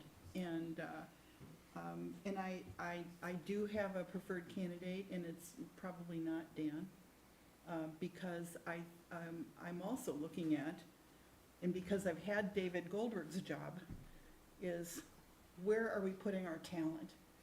And how are we gonna make sure that the planning commission is adequately staffed with the right, with people that can really do what we need them to do? And what skills might be missing here? And for me, looking at, you know, we've got one person who hasn't lived here a long time, another person who hasn't a lot of any government experience or volunteer experience. So I'm contemplating Dan or Al, and frankly, I'd rather see Dan stay on the planning commission. I think they need the bench strength there, and I think he's the right person for that job. I think they can do without Al Ludwig. And thinking about Al, because I did serve with him on a village task force, when we pulled together resources for the Pickering Barn, we were trying to decide what to do with that. We pulled together about 6 people from around the community to work with Susan to just figure out how to make that happen. We couldn't do it, but what I saw in Al is a person who can absorb a lot of information quickly, help us move toward an action, and hold the person who had that responsibility to account, to follow through on that. And I was impressed by that, and I'm glad I had the chance to work with him on that. So I'm gonna vote for Al. I'm going to not support Dan in this particular case. And I apologize, Dan, and anybody that we're talking about you as though you're not here. That's so rude, but, you know. Nature of the business. Nature of the beast. Yeah, and I went first. All right. Well, yeah, I mean, guess I'll we'll just say thank you to all the applicants, and I feel like we're privileged here in Franklin to have like top-tier talent. I always say I do my best work for free because I volunteer for so much, and that is, you know, like pro bono to the communities in which I benefit from and I give. And so thank you for the skill sets of the applicants are, you know, very monetary level expertise and skills that anyone would pay for. So I just think that we're privileged to have people volunteer those skills that they paid a lot for and have honed. And so we are like totally grateful to that. Obviously, there's no easy choice here. I will just say there's 3 eligible candidates. I passed Bashir on the street, knocking doors, probably for 3 months of the summer. So literally we have walked the same shoes. And it is not easy being told to go away, having doors slammed in your face, being yelled at, being criticized, being, I'm gonna call the police. It is hard, and people will tell you, I didn't vote for you, I don't want you on my property, or I didn't vote for you, but I still wanna talk to you. Like, it takes tough skin to do that. Obviously, Al, like, I've been to your house for dinner. I mean, I love your family. You know, you guys supported me, just like welcomed me to the neighborhood. I mean, there was no like paying of dues. It was just like, come and meet all the people that we love.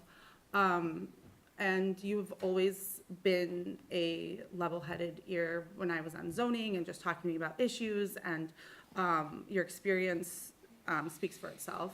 And Dan, I mean, I remember sitting in the audience with you when you first moved to the village, and you came and introduced yourself, and you were like, I just moved here and I want to get involved. And I was like, oh my God, like, we're kindred spirits.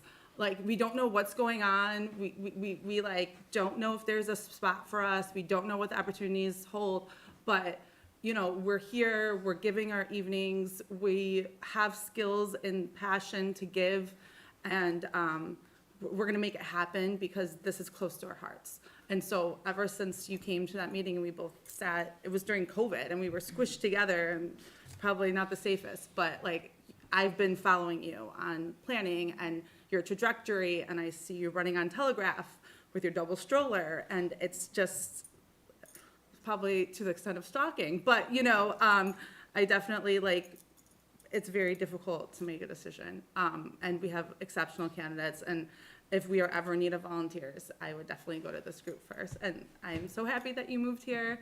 I have like all these ideas in my head that I want to talk to you about. So thank you for coming and staying and not being discouraged. And so I just feel like this is a great pool of candidates. So I do vote, I'm going to vote yes for Dan. Okay. David? No, What, actually, she well, voted yes. we're not there yet, we're not there yet. Oh, This is sorry. discussion. Oh, we're still in discussion. Yeah, we're still in discussion. Gotcha, I wasn't sure where we were at right there, okay. Oh, I guess We no haven't one, voted. We sorry. haven't. We're not there. voted yet. And it will be based off of motion. I didn't know how to end it. Yeah, yeah. Without, I I just was trying to followed look you. for a period at the end of my Snaps. sentence. We'll just do snaps, yeah. My thoughts are very much along the lines of Pam's. For this particular position, I do think that prior involvement is a big deal, only because it gives us a track record of the applicant's ability to manage the schedule with their work life and family life.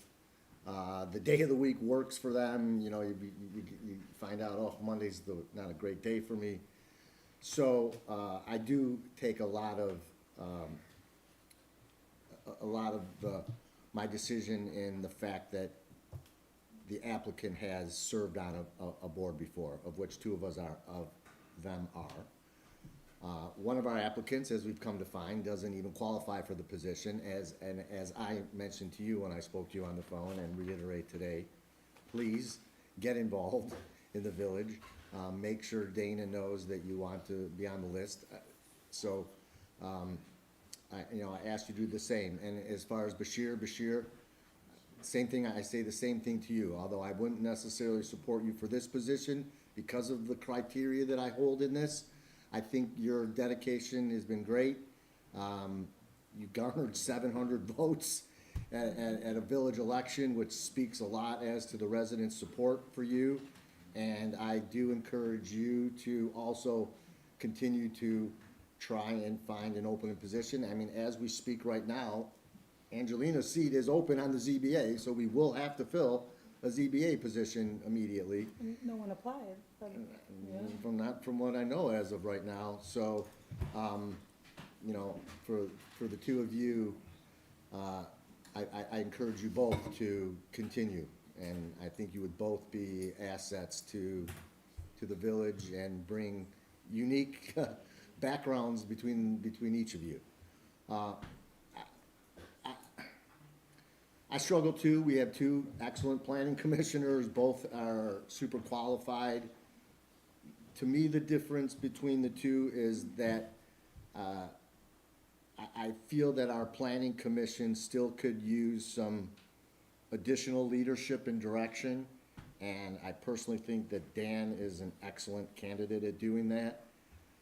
His skill set is something that I'm concerned, him being the only analytical lawyer on the planning commission. And before I became on council, having served on planning for 15 years, there was my sort of legal analytical mind there. And I sort of had this fear that if now Dan leaves and we have to, bring someone in new that might not fill that void, that analytical, that legal aspect, that first view of ordinances so that they're vetted out and in a better condition when they come to us so that we don't have to do so much ordinance work, are all things that I fear could get lost in losing Dan in that regard. And then I agree that having another analytical lawyer certainly helps on council, although as it is, there's already 3 attorneys on council, so I fear adding the fourth attorney here and losing that on planning is my biggest fear in having, losing Dan on planning. So those are my comments.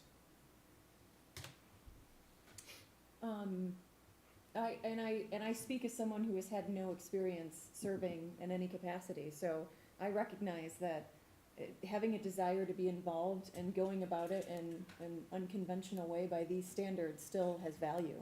I still have a perception as a resident of this village, and I've been here for 7 years, and I don't know that that's the only, that should be the barrier of entry for someone to serve in this capacity. I feel like the perspective I bring is someone who's, one, not an attorney, and someone who's had a deep role serving in the village already, aside from living here and raising a family here and understanding its challenges. And so I do think there is a home for that, and I am torn. I've had a chance to connect with Bashir directly, and I know the sheer amount of effort that man has just to be involved here, period. You have young kids, and you've been here for 7 years, and you've been a tireless advocate, and I think, I'd be remiss not to call that out, and my vote for Dan is because he served on the Planning Commission already, and I was going to say the same thing to you. There should absolutely be a home on one of those committees if that's the barrier to entry to getting a majority of votes for this particular seat.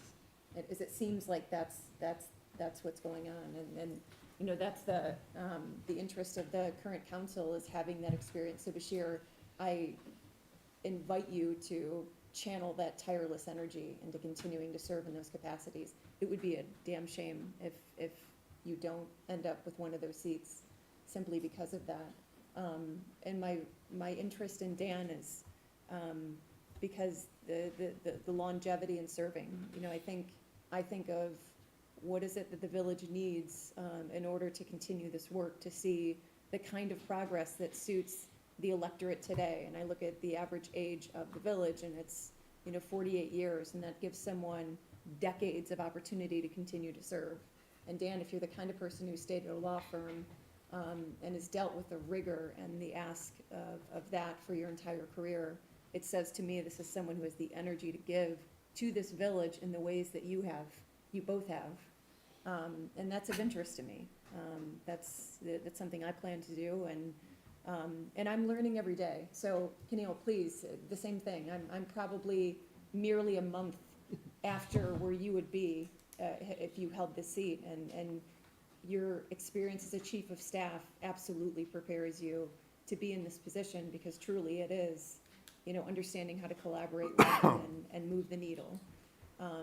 And so, for me, it's the energy to give to this, the energy to take this 2-year seat and parlay it through good work and ethical decision-making to continue to serve the village. And because of that, I understand that we want a deep bench on planning, but we also need someone to be a deep bench here. And to, earn the trust and the vote of our electorate time and time again. And Dan has that ability just based on where he is at in his career. So that's my take on this. And Bashir, please, I'll say the same thing to you, Keneal. If you don't continue to serve, it would be a real shame. It would be a loss to this community in more ways than we could even, know even at this point. But I look forward to working with you both in other official capacities in the future. Yep, and I'll go. So, I comically, you had talked about patience. I am not a patient person. What I do have is drive, passion, resilience, and I think from a professional standpoint, analytical ability. But the reason that I point to that is that I got involved right when I moved to this community. I ran for election not short after becoming eligible for it because of the drive, the passion, the resilience. I didn't start my credentials to be qualified or to serve in the capacity that I could the day that I stepped into this village. I did it through all the professional development, all the different volunteerism that I did, the coalition building, just every step of the way. And so I really want to see that drive. I want to see that passion. I want to see that resilience. And the reason that I asked the question about will you be seeking or will you be running for election 2 years from now, is a couple of reasons. And part of that is, one, what is your drive, passion, and resilience to continue to serve this community past this 2-year window? And the truth is, we don't have a strong onboarding process into the council position as it sits today. And so it truly takes you generously a year in order to be able to really be going full motor. And so that gives us, what, 1 year to get the best out of this person. I view this 2-year ability as the ability to demonstrate them, to one, learn the bearings of being on council and demonstrate yourself in this capacity to the community, so that when we get to that point in 2 years, they can judge you based off of what you have done and how you've served in that capacity. And so I find that extremely important, and for those reasons, that's why I nominated Dan. I support Dan. I think it is important that we don't use this as merely an opportunity to have somebody sit for 2 years, but to be able to really use it for a strategic purpose, and that is to, one, provide additional runway to continue having the gears moving on this body, and two, to demonstrate yourself to the community for the next upcoming election cycle. Okay. Dana, let's have you take a vote, Roll call. a roll call, please. Trustee Hansen? What are you looking for? It would just be a yes or no. Yes or no on nomination Dan. of Dan. The On mo- Dan? No. Yeah. President Goldberg? No. Trustee Gates? Yes. Trustee Solly? Yes. Trustee Salata? Yes. Motion fails. All right, so we can keep going through entertaining motions, but it does not appear we're gonna necessarily get anywhere today.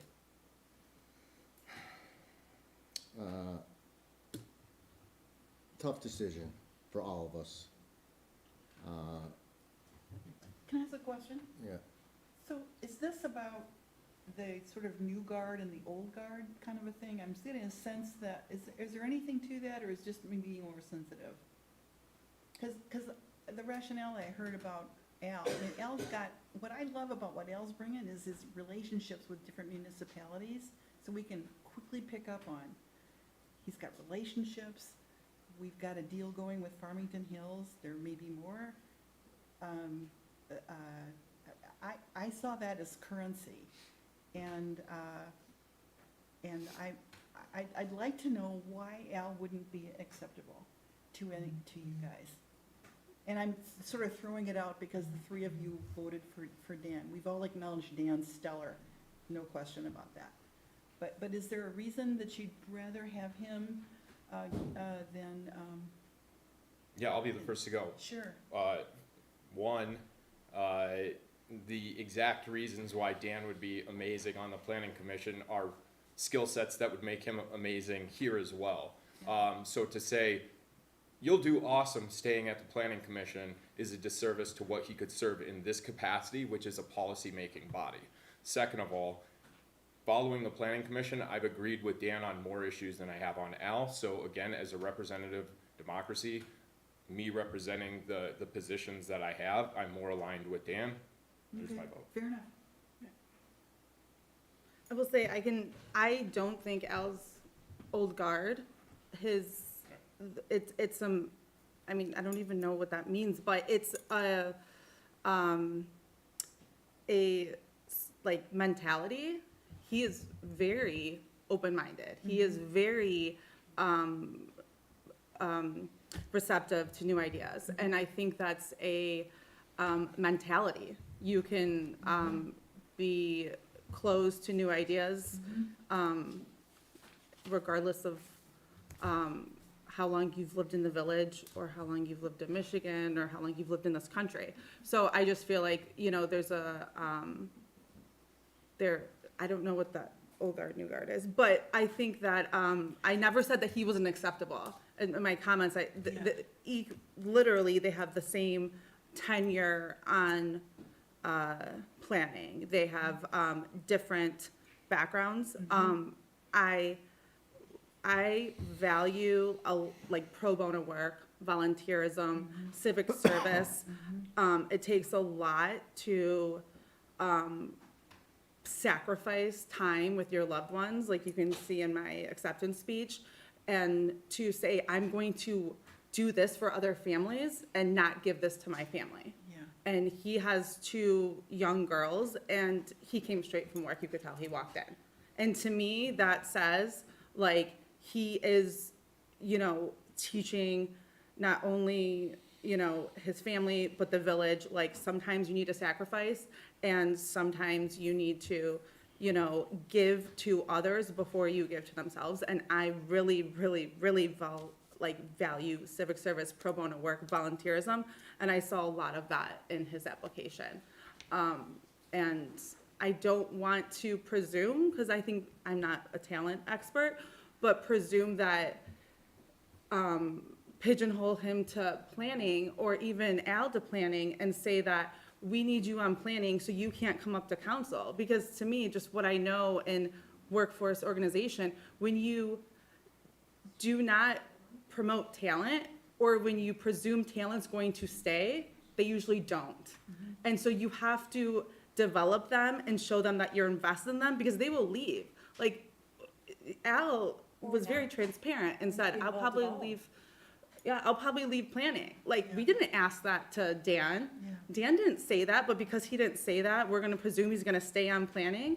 We don't know that. I know. You know, and same thing happened to me with, like, a lot of the organizations within the village. You know, I'm not just gonna stay because I'm good at, you know, one thing. I need to, you know, we need to respect the talent, and we need to look at it and not make assumptions that someone is going to stay where they're at because we think they're good at it. Like, that's why you elevate them. That's why you use them in different ways. That's why you leverage their skill set. And that's what I want to do with Dan's skill set. I'm poking around to find, are there some areas where there might be agreement, and where might we talk? That's what I'm trying to do. And I think we're all pretty, I mean, I think we're close in the aims that we're getting toward. I just think, I mean, I agree with you. I think there is this effort component for me. Like, to put yourself out there in that way that makes you incredibly vulnerable. And I know that, with the exceptions this year, both Dan and Al chose not to run.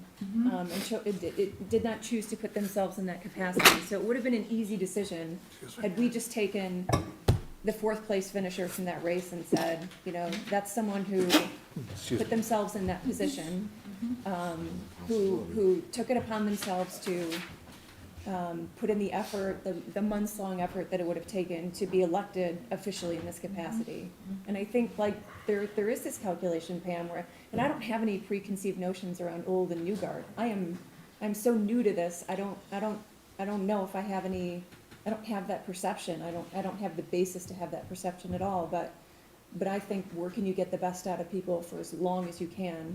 And it is possible that Dan becomes the liaison to the Planning Commission at some point in the future. That he has leveraged in that capacity, and this one too, and in other ways that we can deploy him across the community for decades. This is someone who, if we do invest in him now as a high potential villager, we stand to gain and to benefit from someone like that for a very long time, again, in very similar ways as we have with the 2 of you. So that's for me. It's effort, and how much can this person continue to give to this community as a reflection of the work. And there has been this very long, steady component of leadership. Both Dan has been selected by his peers and has served in civic capacities, even in the span of his 20-year career already. So this is someone who has demonstrated that he already has the appetite to do that, and the continued appetite to do that as someone who's only been here 2.5 years. So to me, this is someone we get for a very long time. And that's what it is for me, effort, and how much longer can this person serve. Thank you. Yeah, so, I'm sorry to give you that impression, by the way, Pam, that it's, that there is this. I was poking around Yeah. deliberately to see where are the points of disagreement, where are the potential points of agreement, so we could start, because right now it's a stalemate. And we're looking at another meeting. I'm trying to figure out a way to Yeah, yeah. move past. And I appreciate the Yes. diplomacy. I mean, Yeah. it is, I appreciate the approach. I would just say though, I think there's better ways to posture it than like, okay, you three, is there an old guard, new guard thing going on here? Sorry if I offended you. I'm not offended, I just think that there's a better way to engage the Well, discourse. let me practice for next time. Okay, it's almost 9 o'clock. I personally need to do some more reflecting on this. We've heard a lot of engaging input on the issue. I do not see us reaching necessarily resolution right now, nor do I think we need to make the other people that are in the crowd right now wait. It's our decision, it's our time, it's not their time. So I'm gonna move on. I am gonna call a special meeting for 6 o'clock this Wednesday. Well, that will be, Just to be clear, we do have a planning Planning. commission meeting that evening. So calling a special meeting at 6 o'clock would give you just an hour flat to talk. I don't wanna discourage you from that, but we would need to quickly then, and for staff, we'd have to quickly readjust and get planning ready to go at 7. We do 5:30? Yeah, we could do 5:30. We could be ready to go as early as you guys are. yes, tomorrow's too soon. I think I might even need an opportunity to re-speak with each of our candidates, all of our candidates. Okay, then if you think that's not enough time, then I'm gonna call a special meeting for 5:30 on Wednesday, The 11th? December 11th at 5:30 for the sole purpose of consideration of the new appointment of a council member. All right? Yes. All right. Can I make a point? Do the candidates? No, I all don't think the have- candidates okay. need to be here.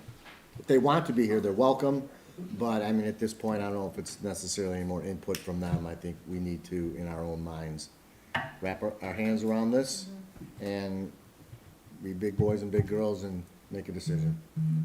Let me see. Does that vote for, or does that work for council? Doesn't matter.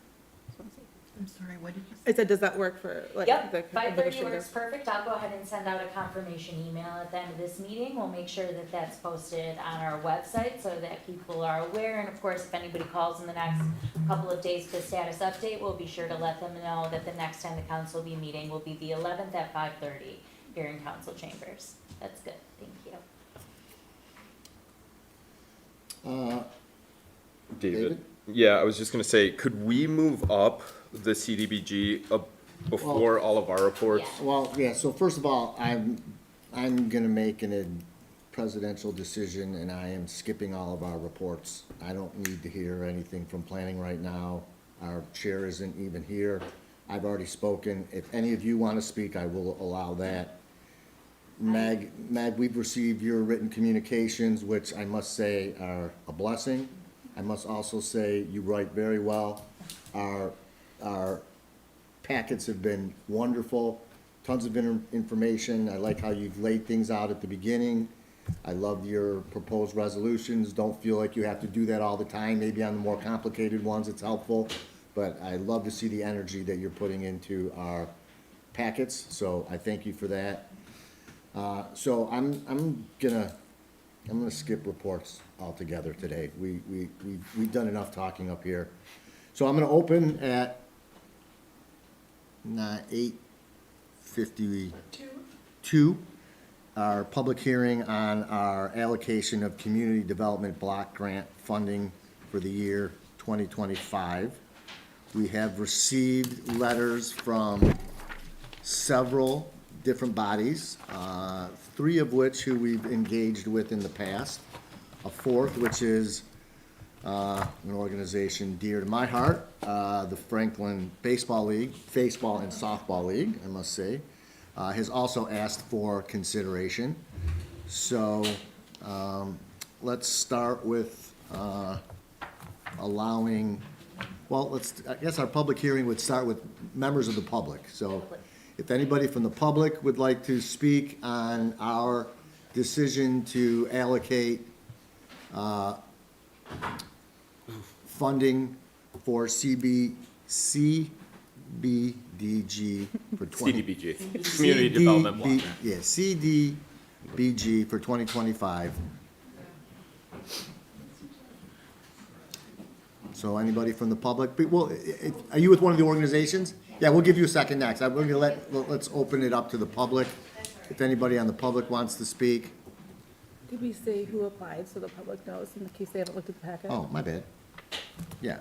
Or am I? We- I can go ahead. Yeah, go ahead, Meg. So Cover today it. we're gonna see some applications from Next, from the Organization of Birmingham Youth Assistance. We have one from Haven, and we also have one from the Franklin Little League. You have 3 that were in your packets that we received ahead of time, and we had that one late submittal there from the Birmingham Youth Assistance that we received after hours on Friday. So that would have been just loose at your spot when you showed up. There isn't a formal application per se for this process. It is, the funds are restricted. They're from HUD, and they trickle all the way down through state and county and come down over here. I put together a little summary of how we have used those funds in the past and some of the funding obligations or requirements for these. What we asked the organizations to do was tell us briefly about who you are and what you do and what you would use these funds for, so we can ensure that they're aligning with these CDBG plans. Some of these we've worked with in the past, actually 3 out of the 4 we've worked with in the past. We're allocated from the county a total of $7,000, and that's pretty consistent with what we get every year to go ahead and pass on. All right, so let's start. Is there a representative from Haven, since that's first on our list? And from Haven, nobody? Anybody back there from Haven? Nope. Anybody here from Next? Hi there. Oh, Chris. This is her, Chris. Yeah. Okay. Hi there. Hi, Chris. Thank you so much for giving me the opportunity to present tonight. I have some newsletters that, Get those to Dana, we'll get them distributed there. Thank you, Chris. which is in my letter today, but my name is Chris Braun. I'm with Next. I've been with Next for about 10 years. Some of you probably don't know Next yet, as you're new to the council, so I look forward to introducing Next to you. We are a 50-plus community center. We've been in business for more than 45 years, and we care for, the most vulnerable population of your community. So we do have a great active center where people come and enjoy amazing lectures and fitness and art and travel and a lot of ways to just keep people connected, a theme I heard a lot tonight, a lot of ways to socialize and have coffees and book groups and discussions. But what the block grant money does for us is allow us to care for your most vulnerable residents. Those who call us that something as simple as I need a wheelchair because, my mom's coming to town, to I've lost my husband and I don't know where to begin. I don't know how to pay the bills. I don't know how, where everything is. I'm sad and lonely and I need support. We also provide Meals on Wheels, reliable transportation to about 4 or 5 miles around Franklin. And we serve about 60 of your residents that are not members of Next. You don't have to be a member to enjoy or take advantage of the senior services we provide. So I could go on with some very heart-wrenching stories of people who've contacted us in very difficult situations. And the population is growing, the senior population. Every community is getting a little bit older. The needs are getting more diverse and necessary and more urgent. So the more I like being here just so maybe your residents can learn more about Next, so it's not an urgency that they call us. Sometimes it gives us a little time to work on, I'm trying to move my mom out or take away her car keys in a couple of months. So how do I do that? Most often, unfortunately, it's usually an immediate need that needs to be solved. So we're here and work very, very hard for the residents here in Franklin to allow them to live gracefully and age in home. I know that probably 98% of residents prefer to stay in their own home. It's more affordable, it's more comfortable, it's familiar, and we are here to try to support that. So it is something we take very seriously, and I think we do an exceptional job, and we'd like to continue to do that. That good? No. No. Thought I stepped out of court or something. Anyhow, we'd like to continue to do that so we can, serve your residents as well as they need to be served, and with the resources and support services that we can provide. Thank you, Chris. Thank you, Chris. Can we ask questions? Sure. Okay, do we give Next any money or funding? Yes. Yes, Okay. there is a budget allocation right now that's set aside for $10,000 that we Okay. do give to Next. Okay, and Chris, thank you so much for putting numbers in this application, like 76 residents from Franklin came and used 186 times, like, that is very, demonstrative of how we can measure our For sure. participation. And so I love numbers and data and the story it tells. So I really appreciate you taking the time to, I know it wasn't easy to extract those numbers, so I appreciate you taking the time to put that in here. Well, we're very data-driven, so we know where to spend our money, and the $10,000 that we do get from Franklin does help support the members that come to Next, because it costs us about $435 per head to keep the lights on and keep the programs going, and our staff paid, and the buses running and insured. The other 60 that are in your community that are not resident, or not members, we don't get reimbursed for that. That's just support services that we pull out of our general fund to make sure that there's nobody in the community that is doing without, especially, like I said, your most vulnerable, where they frequently are alone. The majority of 65 plus are very often, alone. They've lost a spouse, et cetera. And it's a whole different set of unique needs. So that 10,000 does help us, have an art teacher, a lecturer, fitness instructor, but not the rest of it. Yeah, I will say that I have two sons that go to Mid-Val. Yeah. And they always sneak over to the pickleball court. And Yes. then all of the Next participants invite them in, and you I'm guys are sure. always doing quality programming, and it is thrilling for both my sons and I think the pickleball players to connect. So, I love what you do and the services you you. provide, and so thank you for being here. I appreciate that. What is the difference between the members versus non-members?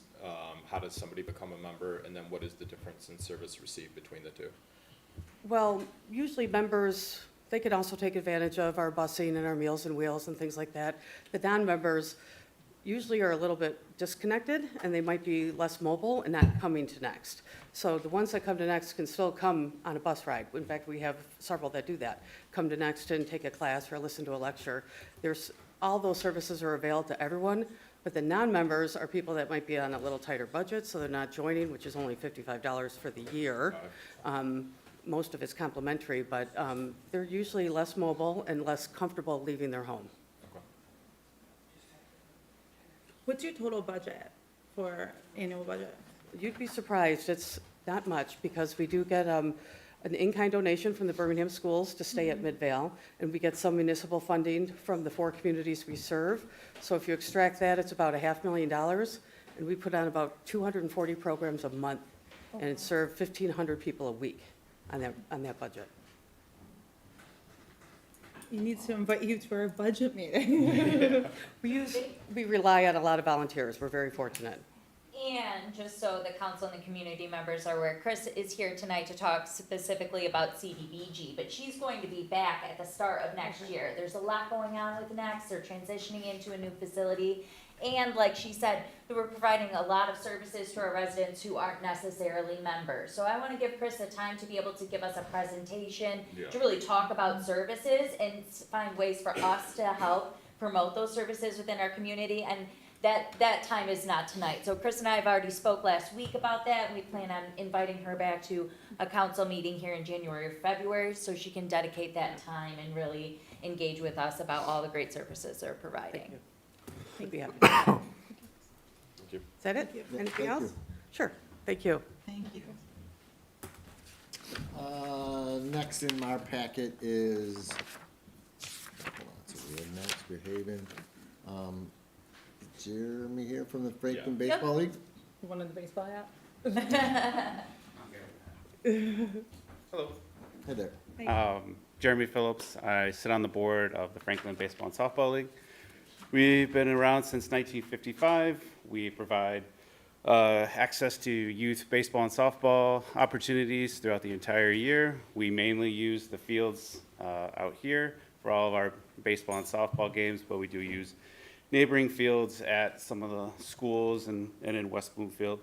Our goal is to make sure that every child can have access and be able to play baseball and softball during any of our seasons. We don't want to turn anyone away. We want to make sure that they can have access and play. And we feel that youth sports is a great way to learn about teamwork, learn how to work well with others. I think it's a great way to engage with our community. We have great engagement with our community, and a lot of our players come from the Franklin area. They play with us, and they play with us for several years, and then they go on and hopefully do great things in life, but they use baseball and softball as a basis for that. So I know a lot of people in the community I've met since I've been on the board that have played when they were young, and now they're successful business people and great members of the community. So Is that what happened to you? When I was 7 years old. yeah. Do you credit Franklin baseball with your? Franklin baseball is a special place in my heart, so you don't have to do any appealing here. Yep. So with our budget every year, we are responsible for maintaining the fields here, and every year we look at what we need to have done and what we can actually accomplish for it. We're looking at a long-term project, a large project that we're looking to do, and working in cooperation with the FCA on that. But we do have regular maintenance items that we need to take care of every season, maintaining the grounds.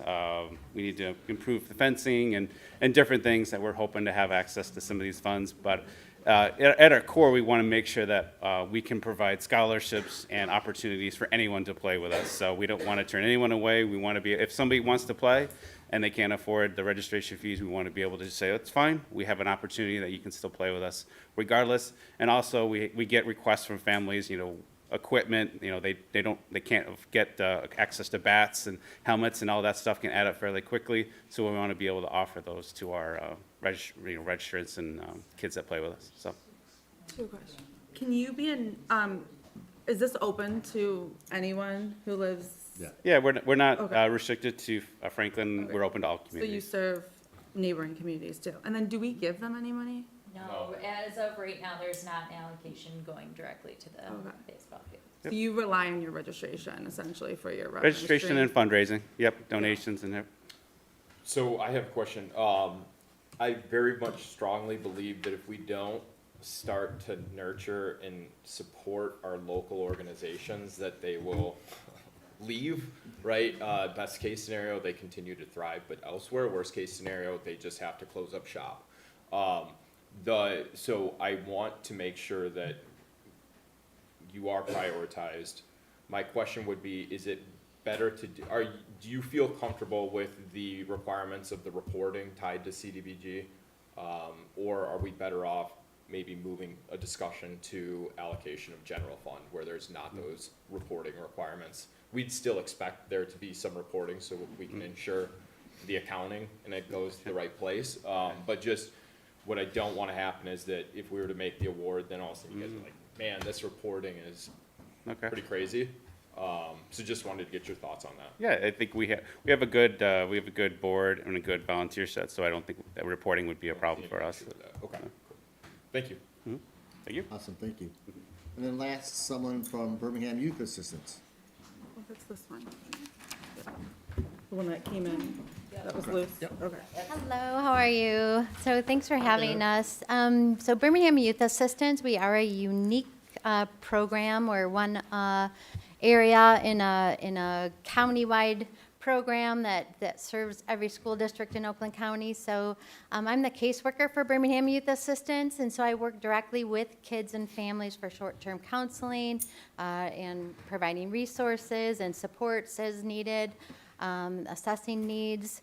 And so we have a board of volunteers who create the programs and develop the programs for the Birmingham Youth Assistance program, so that and our board members live, work, play, have families that are within that Birmingham Public School District area. So part of our, the way we're structured is we are a tri-sponsorship. So the Oakland County Circuit Court Family Division provides the casework services and the casework staff.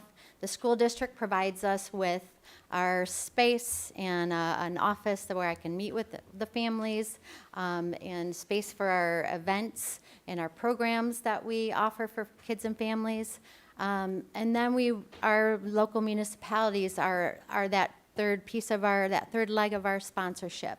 And so the Village of Franklin has provided us with CDBG funds that help support our board as they're developing some of the programs that serve our kids and families directly. So we greatly appreciated that support. It helps in our area for the CDBG funds. We have used that for helping kids that are low income, very low income and extremely low income to be able to participate in camp programs, skill building programs, enrichment programs, receive mental health services and mental wellness services.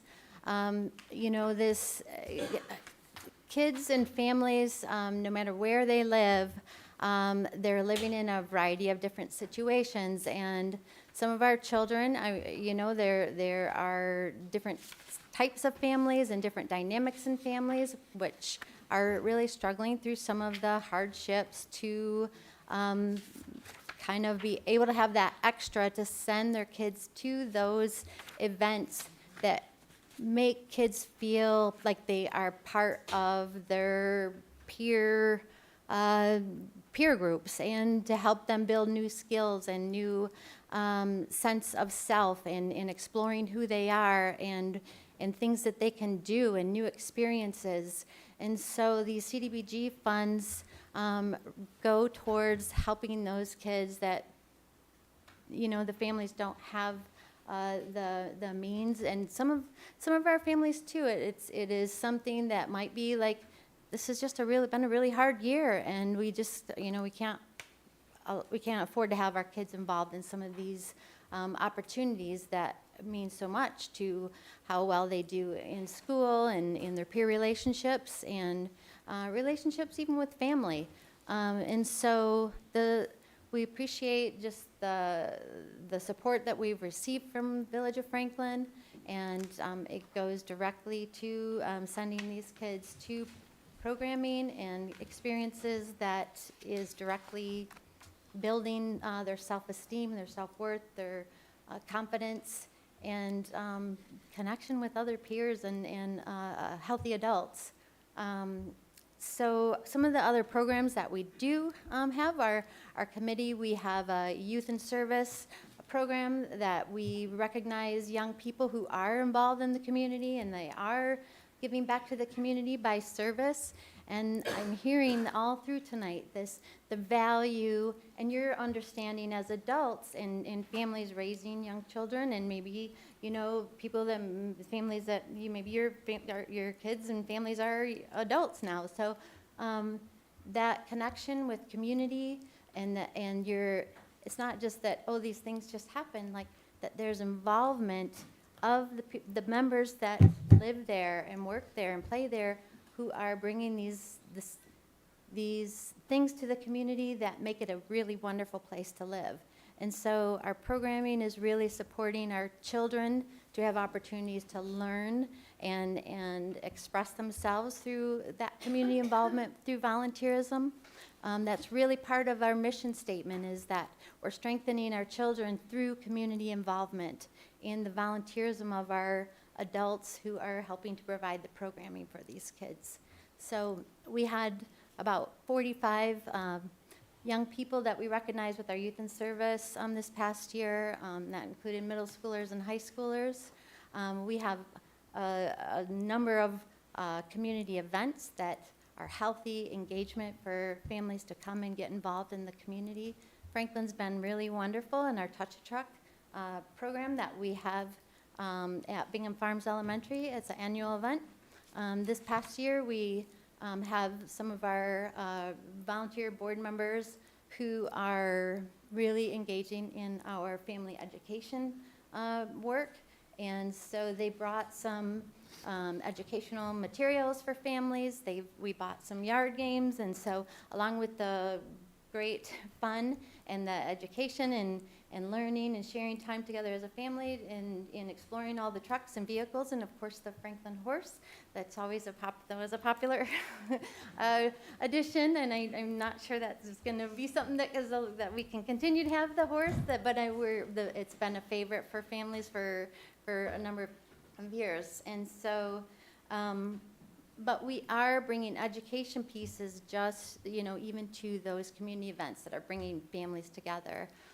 We had a pinwheel portion to that, which is really that recognition of the innocence of children and awareness of child abuse and neglect, so that families are having ways to be present with their children and really spend time with them. All the trucks were driving away, and families were still sitting in the center in the grass with their kids and not wanting to put the yard games away, because it was just a really innocent, one-on-one, genuine time together. And so we have those ability to bring those types of programs. We have a family education program coming up this year. We got our new board member, Anna Herbert, who's behind our family ed programming for this year, and we're really excited with the energy that she's bringing to our board, and will bring to the programming for our parents and children. So we have Anthony Rapito, and he brings a program called Magic of Hope, who will be coming to provide a program for middle school kids and their parents. And it's really addressing mental wellness and really, again, engaging through the use of magic and stories and hitting on some of the difficult topics and opening up those conversations for young people and parents to talk about some of those tough topics. So we're really excited for that. We engage kids we have it's a dog show that we have every year, and it engages young people to take their family pets and be able to come and really build self-esteem and self-confidence and how to handle situations when that dog's not really cooperating with you and you're standing in the center of this big crowd of people. And so there's a lot of enrichment and growth opportunities through our community programs with kids and families, and it's really bringing them together to be present as a family and support their kids. And so anyways, we appreciate this moment just to share some of the different things that we have going on with our programming, with our board of volunteers. We're really grateful to have Kurt Lawson coming and sitting in on our board meetings and being part with us, along with our superintendent. I think that, again, as you're talking about that community engagement, it helps to keep him in tune too with what's going on directly with the schools, and hearing from the superintendent and hearing from the youth assistants, caseworker, what types of families that we're seeing. There's a lot of our traditional families that need the additional support. There's a lot of single parent families. There's a lot of grandparents raising their grandchildren and other relatives raising their relative children. So a lot of different types of dynamics, and we're providing support. So that's kind of where your dollars are going, and specifically to getting kids involved and engaged in some of the innocence of camp and enrichment, and keeping them involved. So Awesome. yeah. Thank you so much. So I don't know if you have any questions, but we appreciate your support. How many people, do you have the statistics on how many youth are served for Franklin? It's in the letter. What's the number? Yeah, I'm not sure I Oh, don't know no, that we sorry, have it yours. broken down exactly from the village of Franklin, like how many kids from Yeah. Franklin, because there's kids that are coming from the school district. Mhm. There's kids that are coming, directly from, where they're identified through my caseload kids who are part of the school district, but Yeah. they live within. But in general, it looks like everything you do serves the Birmingham School District. Yeah. Yeah. people that live within those Yeah. boundaries. Yep. Right. Yep. Okay. Thank you. Yeah, you bet. But you said 45. Oh, did you say 45? I thought you were saying 45 Franklin families had used your, No. what was the 45 number? Oh, when I was talking about our youth in service, so kids that, like, we recognize 45 young people, high school and middle schoolers. Okay, that are who using this. Who were nominated to, for their good work that they're that's doing. awesome. They're out and involved in volunteering in the communities and serving, making things happen, I guess. How is that happening? Yeah.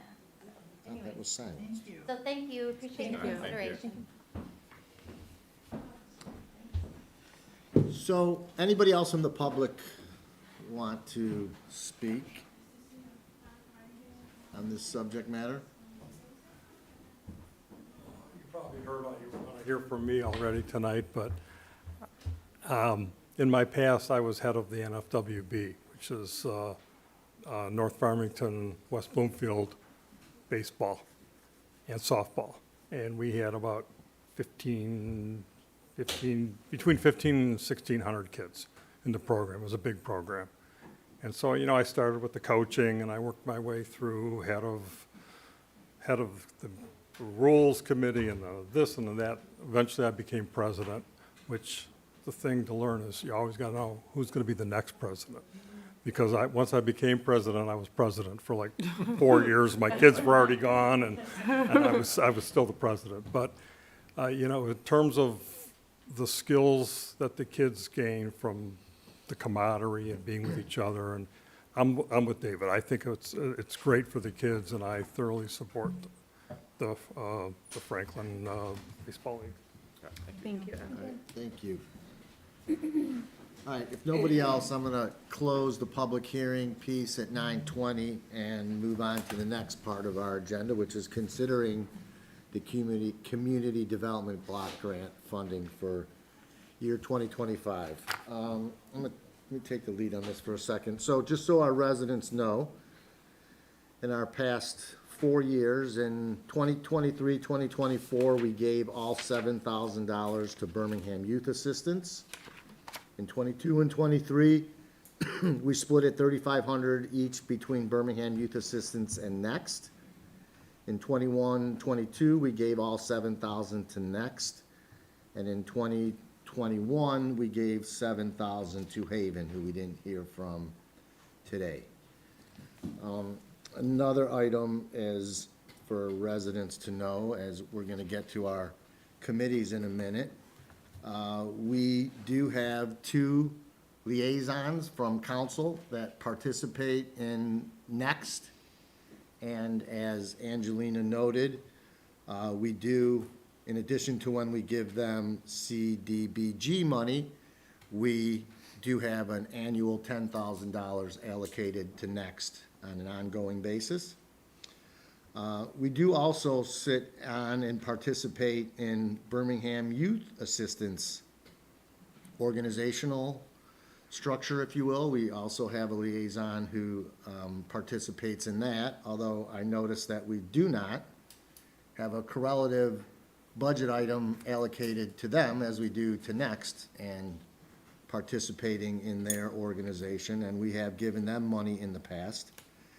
Haven, who is a wonderful organization and does amazing things for the segment of our society that is exposed to various forms of domestic violence and other types of sexual violence. And as much as I love helping them from the documentation we get from them, there has, in the course of like last year, there were only 2 residents of Franklin that actually participate in their services. Not that that diminishes what they do, but just some more background.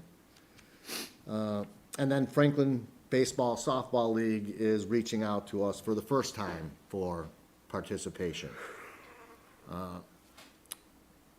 My general thoughts are a couple things. First, I struggle with the fact that we sit in on and participate in Next and allocate budget money to them, but don't do the same for Birmingham Youth Assistance. So, as you had mentioned earlier, David, and from discussions with Meg, I know that the BYA has some reporting struggles historically, and I would certainly consider whether it's a budget amendment this year or certainly moving into next year, that if we're gonna participate in a group's ongoing organizational basis, that we should be supporting them economically in some way.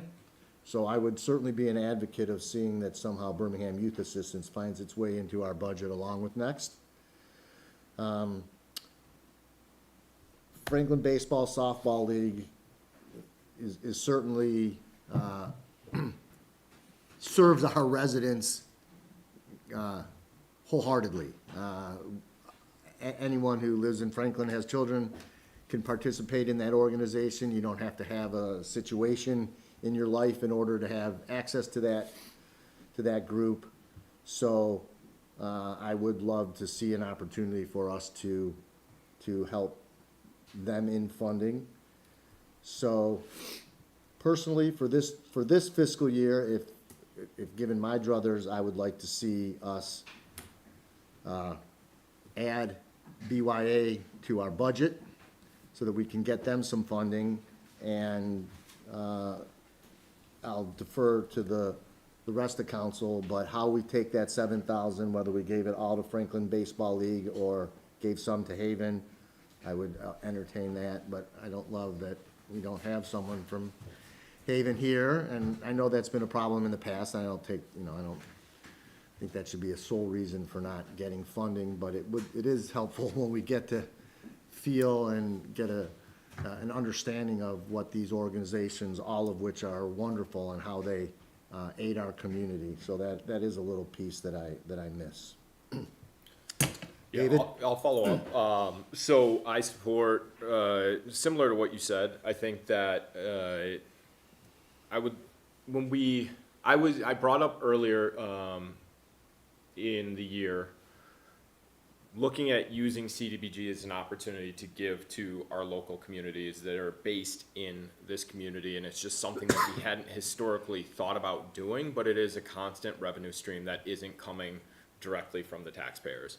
And it's something that we need to invest in or we will lose. And I think one of the nice things with the Franklin Baseball Association is the number of organizations that actually benefit from it as well. So it's not just a benefit to the Franklin Baseball and Softball Association, it's also a benefit to the FCA because we're bringing people onto their grounds to appreciate the grounds, again, promote the FCA, collect additional membership. And so for me, I fully support allocating the funds for this year to the Franklin Baseball and Softball Association. I can comment. Please, anyone like? Yeah, so, a couple of years ago, I backfilled for Mike Seltzer as the Franklin liaison to Next while he was in Arizona in the winter months. And I did it because I felt like I knew enough about the organization. I knew we allocated money annually to them. But what I learned was it's an amazing organization. Chris is right. She's one of the best program managers I've ever met. She runs people through that organization. Literally, this elementary school is crowded with people, fighting over pickleball courts, occupying the library, taking classes.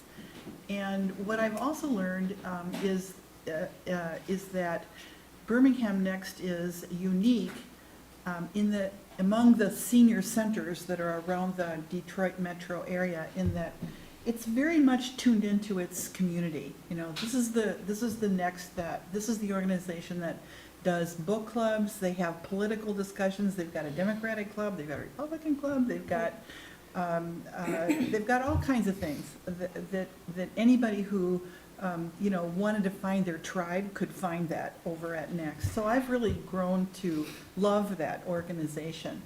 At the same time, I'm with you. We have over the years looked for ways to keep the money in the neighborhood, but we hadn't until the baseball league came.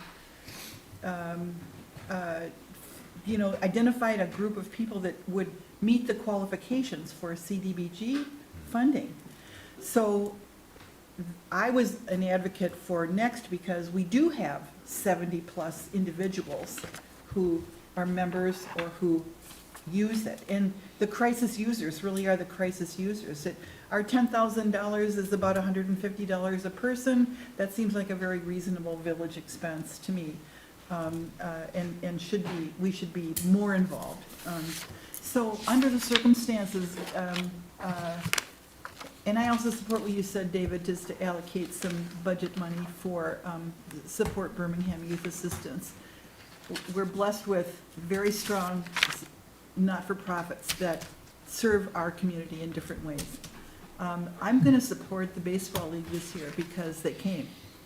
And because I'm aware that, I know from Jeremy, because he sits on the Main Street board, that the baseball league has a project, they want to upgrade the fields this year. They do serve Franklin youth, and they need, and I've got a granddaughter who's in travel softball, I mean, it's really expensive. So I think that clearing out barriers for young people to play baseball and softball is really important. So I would support that as well. I don't know if I have anything to add, because I think I agree with everything you've put forward. I mean, I think about the sheer reach of the Franklin Baseball and Softball Association and how many residents within Franklin actually utilize that, and because it does take place within village limits, you know, but I can recognize, and on a personal level, my own mother took advantage of senior services, and it was a huge bolster to her being engaged in her own community, and I know how important that was for her, so. But yeah, I think having a tie to Franklin and again, the sheer reach of people within the Franklin Baseball Association, Baseball and Softball Association, has me leaning toward that. But, you know, also the next organization, the number of residents in Franklin who utilize it, I think makes it a very compelling reason to give some funding. I agree with everything that's been said. What I am assessing is that we already give Next a contribution. We can look at giving BYA a contribution, and everything that Birmingham Youth Assistance said, like serving youth, I think Franklin Baseball does that. Summer camps, you know, activities, programming. I feel like your missions, you know, are the same. You're aligned in your values. Obviously, you know, different disenfranchised groups. But I also do like spreading our funding across different community programs. And thank you so much, Meg, for showing us what our last 5 years of allocations have been, so we can see, okay, we gave to Haven, we gave to Next, we gave to BYA. We have never given to Franklin Baseball, and I just fear that, like, if those Franklin baseball fields are empty, it's gonna look like downtown, and we have empty businesses and empty fields, and I know that's a worry from speaking with residents, so I think that the council's probably aligned in, you know, giving close to home. Okay. I think we're ready for a motion if somebody wants to make a motion. Based on what we've discussed, and we will be doing some, it appears, in the near future budget amending. So notwithstanding how things shake out today, I do want Birmingham Youth Assistance to know that I think we're all serious about that, and that rather than necessarily having to use CDBG funds to help assist your wonderful organization, we might just begin to just consider making that a budget item. And we can even consider whether we're giving enough to Next and Birmingham Youth Assistance. So I think in that regard, we are contributing to them, and we did give Birmingham Youth Assistance and Next the money between the two of them, either in totality or split the last 3 years. So I think this is an appropriate year for the Franklin Baseball League to get it, and I would like us to, again, continue, even if it's this year, to at least consider the BYA allocation. Next is already in this year's budget.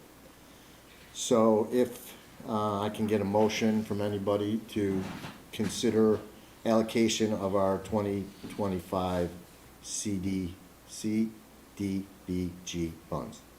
I'll make a motion to consider giving the $7,000 of the CDBG funds to the Franklin Baseball and Softball Association. Second? A second. Support? Any further discussion? Okay, all in favor, say aye. Aye. Aye. Anybody opposed? Okay. So, Anna, all three of the organizations that are here today are organizations that greatly serve the Birmingham, Bloomfield area. And since some of you are leaving today, I'm gonna go a little out of school here. In addition to the other things I do in my life, I am a Mason, and the lodge that I'm a member of is the Birmingham Lodge, which serves the Birmingham, Bloomfield, Franklin communities. And one of the things that Masons do are participate in charitable events and charity. I ask all three of your organizations to reach out to me in the near future and see what we can do to have our lodge participate in charitable contributions. We do scholarships. So all wonderful organizations that are perfect for what we strive to do. So please get my number, and regardless of what happens today, reach out to me individually to see what our lodge could do for your organizations. All right, so we have a motion, we have a second. We already did it. We already took care of that. So I apologize. Our old business is basically handling the next three items are sort of organizational items. We, every election cycle, need to elect a new president pro tem, as well as make appointments to all of our various committees and liaisons. And typically that takes place at what the charter requires us to do as an organizational meeting, which we did have and took place on November 18th. Unfortunately, at that time, we did not have a certified election, so although we all participated in that meeting, those of us had not been sworn in. Our three trustees had not been sworn in, and I was still a trustee, so we never took action. So because of our hour and getting late into the day, and since we did, in a public meeting, discuss all of these items, what I'm gonna suggest is, I'm just gonna kind of read off what we had already discussed in all of the different committees and the members that we're suggesting to be, and anybody's welcome to comment on it and make adjustments accordingly. But if we are still in agreement with how that lays out, then maybe we can just approve it all en masse and not have to do it item by item. If I could ever find it in our, Can I ask the question? you can do whatever you want. Okay. When we come back Wednesday at 5:30, is the application process is open or no?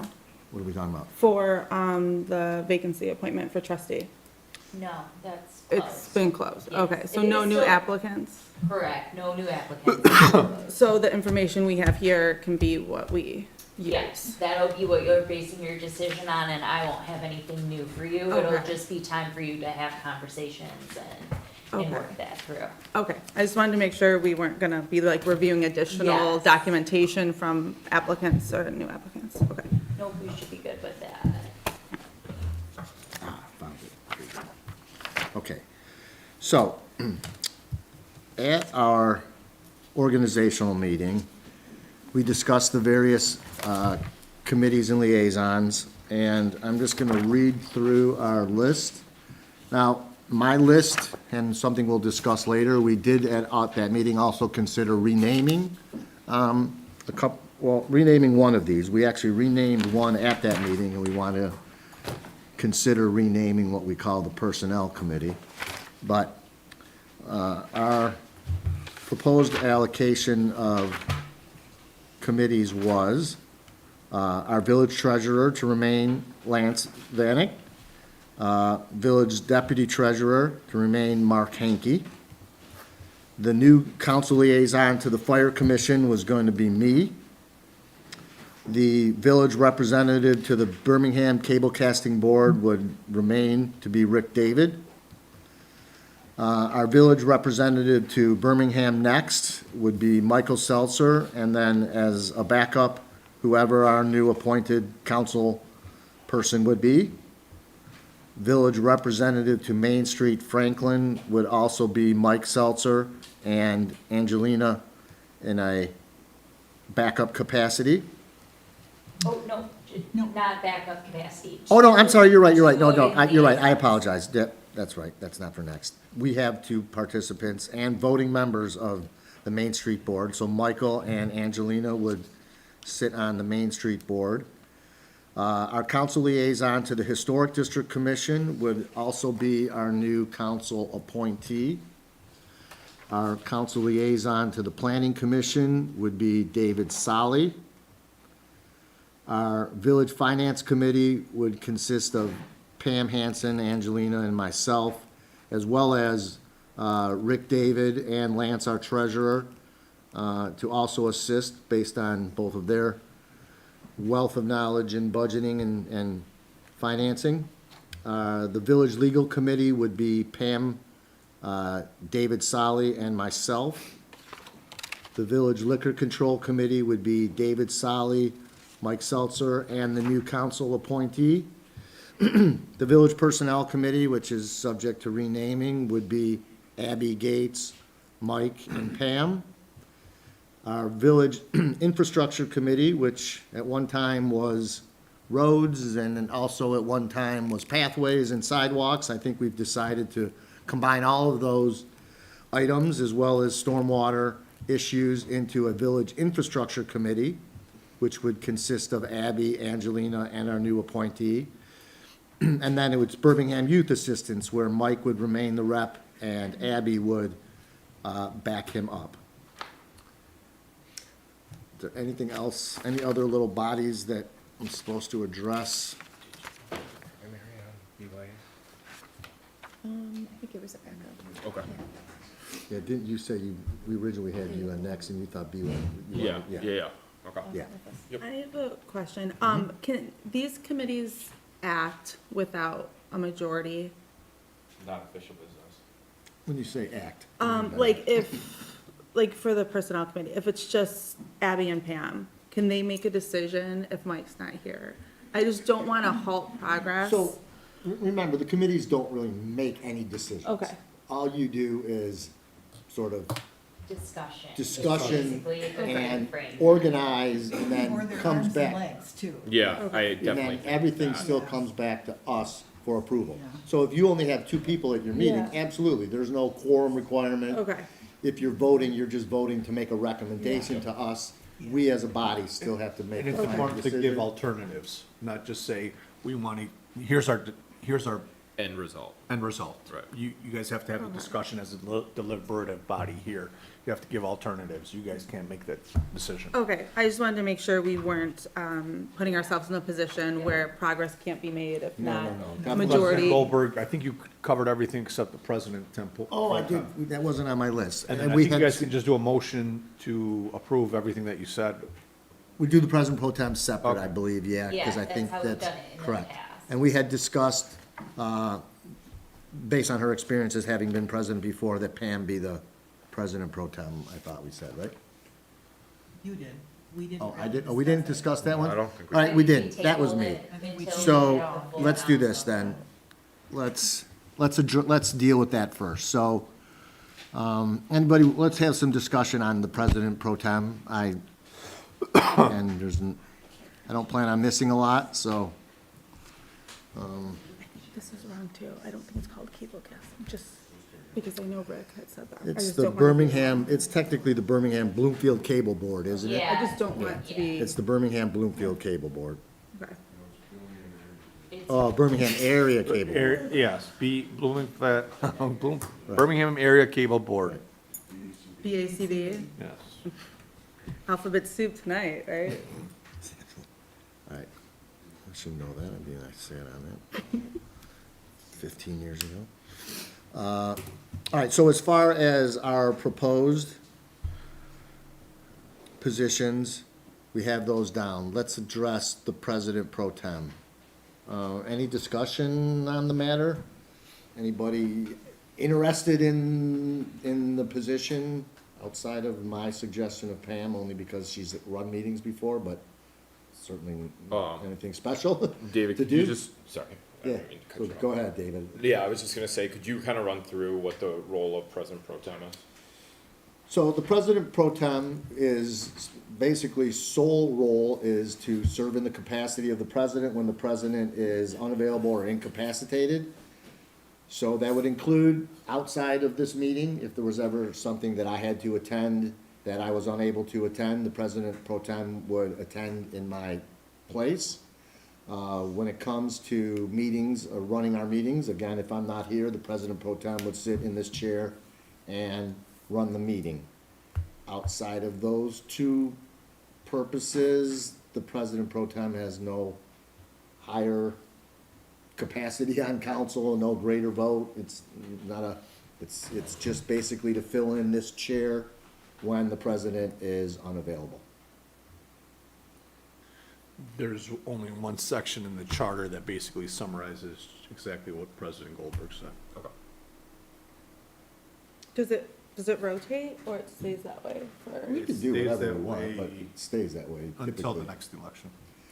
We have been short of somebody leaving council and Yeah, 'cause you did it, their right. spot opening up. We have not been,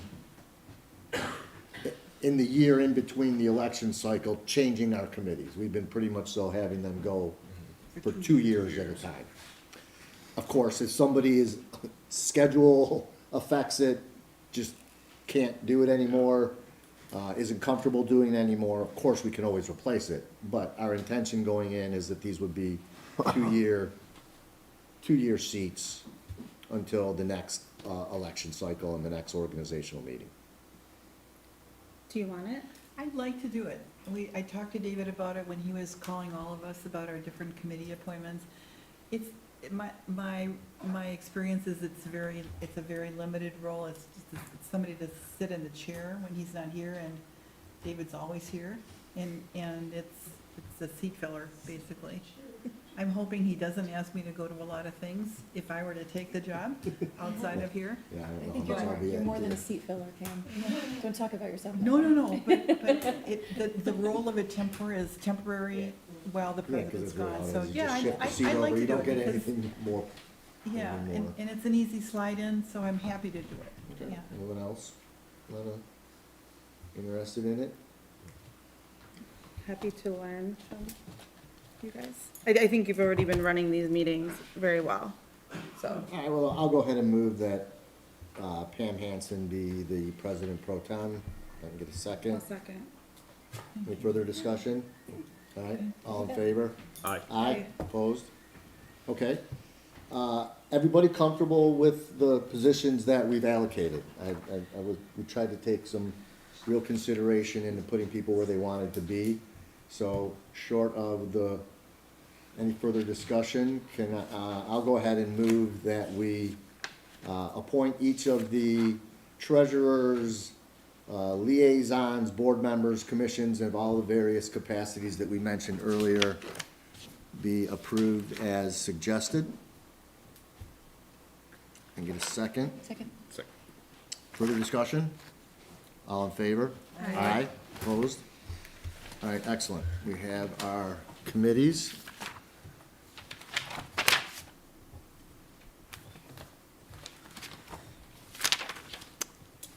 In our packet, again, we also discussed all of these dates at our organizational meeting, but we have Also, all of the proposed meeting dates for all of our bodies for 2025. And that was in our packet. You, 75. Page 75, yeah. so, You got 2 more pages than we did. we had a couple of these dates pointed out in red. I thought we had decided that we would let each of those bodies determine whether or not they felt. We did. The only change that you'll see here from the one at the organizational meeting is that first HDC meeting on January 8th. I believe that we decided we were going to not hold that one based on timing. Everything else we noted and read, but decided that we would move forward with those. So it would be everything on this list except for the January 8th meeting of the HDC, which would be closed, which would be would just not occur. Not happen. Okay. Any discussion? So, there's some religious holidays in here, and there's some government holidays in here. And my issue is that then we're favoring,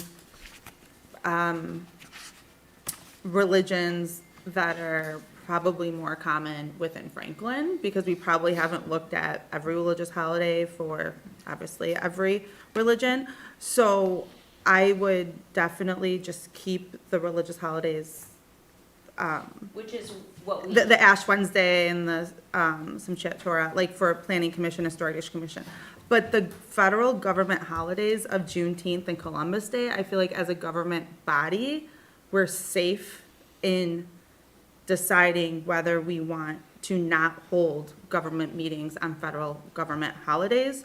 Whereas when we try to work around religious holidays, we're kind of entering the territory of like, who are we determining has a significant religious holiday and what religion is that? And have we looked at all these different religions? And I just don't want to walk that line.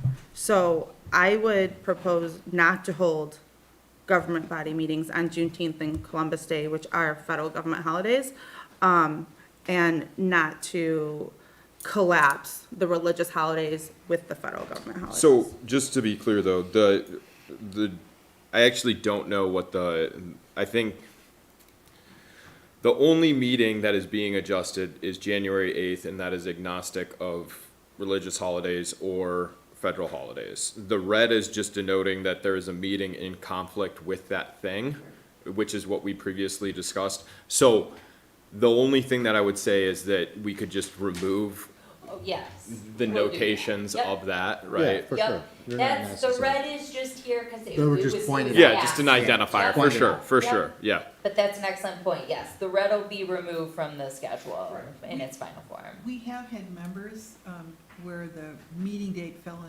on a significant Jewish holiday, and we've, out of courtesy to them, because we wanted them to come to the council Yeah. meeting, agreed to change it. Yeah. So Yep. I think that was, what I call was the intention Right, that's right. of the safer. discussion, yeah. Right, It Yeah, to wasn't say we want to necessary equate accommodate. the two. Exactly. yeah, yep, thank you, Pam. My only thought on the federal holidays is we're a body that meets on Mondays, and Mondays are federal holidays. So, We also ran into the logistical, wasn't there a logistical issue that ultimately led us to just have? I mean, the sticky charter ones? says we're supposed to meet on the second Monday. We start getting into issues. As we've done on Indigenous Peoples' Day, as we did on Veterans, I think that the fact that we meet is not disrespectful of them. And I think the fact that we take this opportunity to acknowledge the existence of those events, even gives greater credence to them. So I just think we're gonna get down a real slippery slope if, just because something falls on a federal holiday, which technically the federal holidays go on during the day, we're meeting in the evening. I think as you said with the religious holidays, I think short of like the office, like administratively, we can't actually operate, that we just have our days are our days, and if somebody is unable to make that meeting because of a particular religious or cultural or federal belief, then that person just can't be at that meeting. I have a question. In the charter, it says something, and differentiates between excused absences versus non-excused absences. Can we possibly agree that if, you know, to your point, if someone, does not attend for a religious or government holiday, that's an excused absence, or no? Yeah, I mean, the charter says that they were absences that were not excused. And yes, a religious considered holiday would excused. certainly be, in my mind, an ample reason to not be able to perform your duties. Because of a religious reason, you can't be here, that is.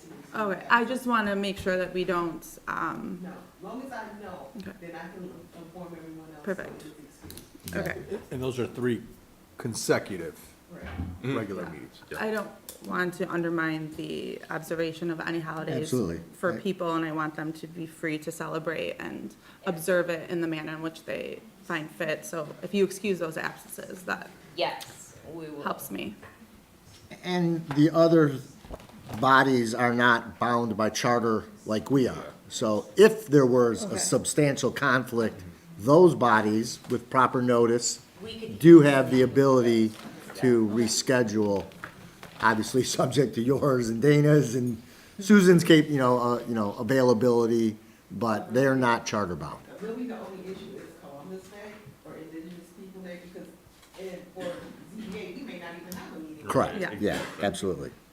Okay. Yeah, and I went through it as well, and there weren't any other And I appreciate you conflicts. identifying these ahead of time so we can make a thoughtful decision about the meetings, and we can express our thinking to the public so they know. So if I can get a motion to adopt the meeting dates and, well, not the times, just the meeting dates for the Village Council, Planning Commission, HDC, and ZBA as proposed. A second?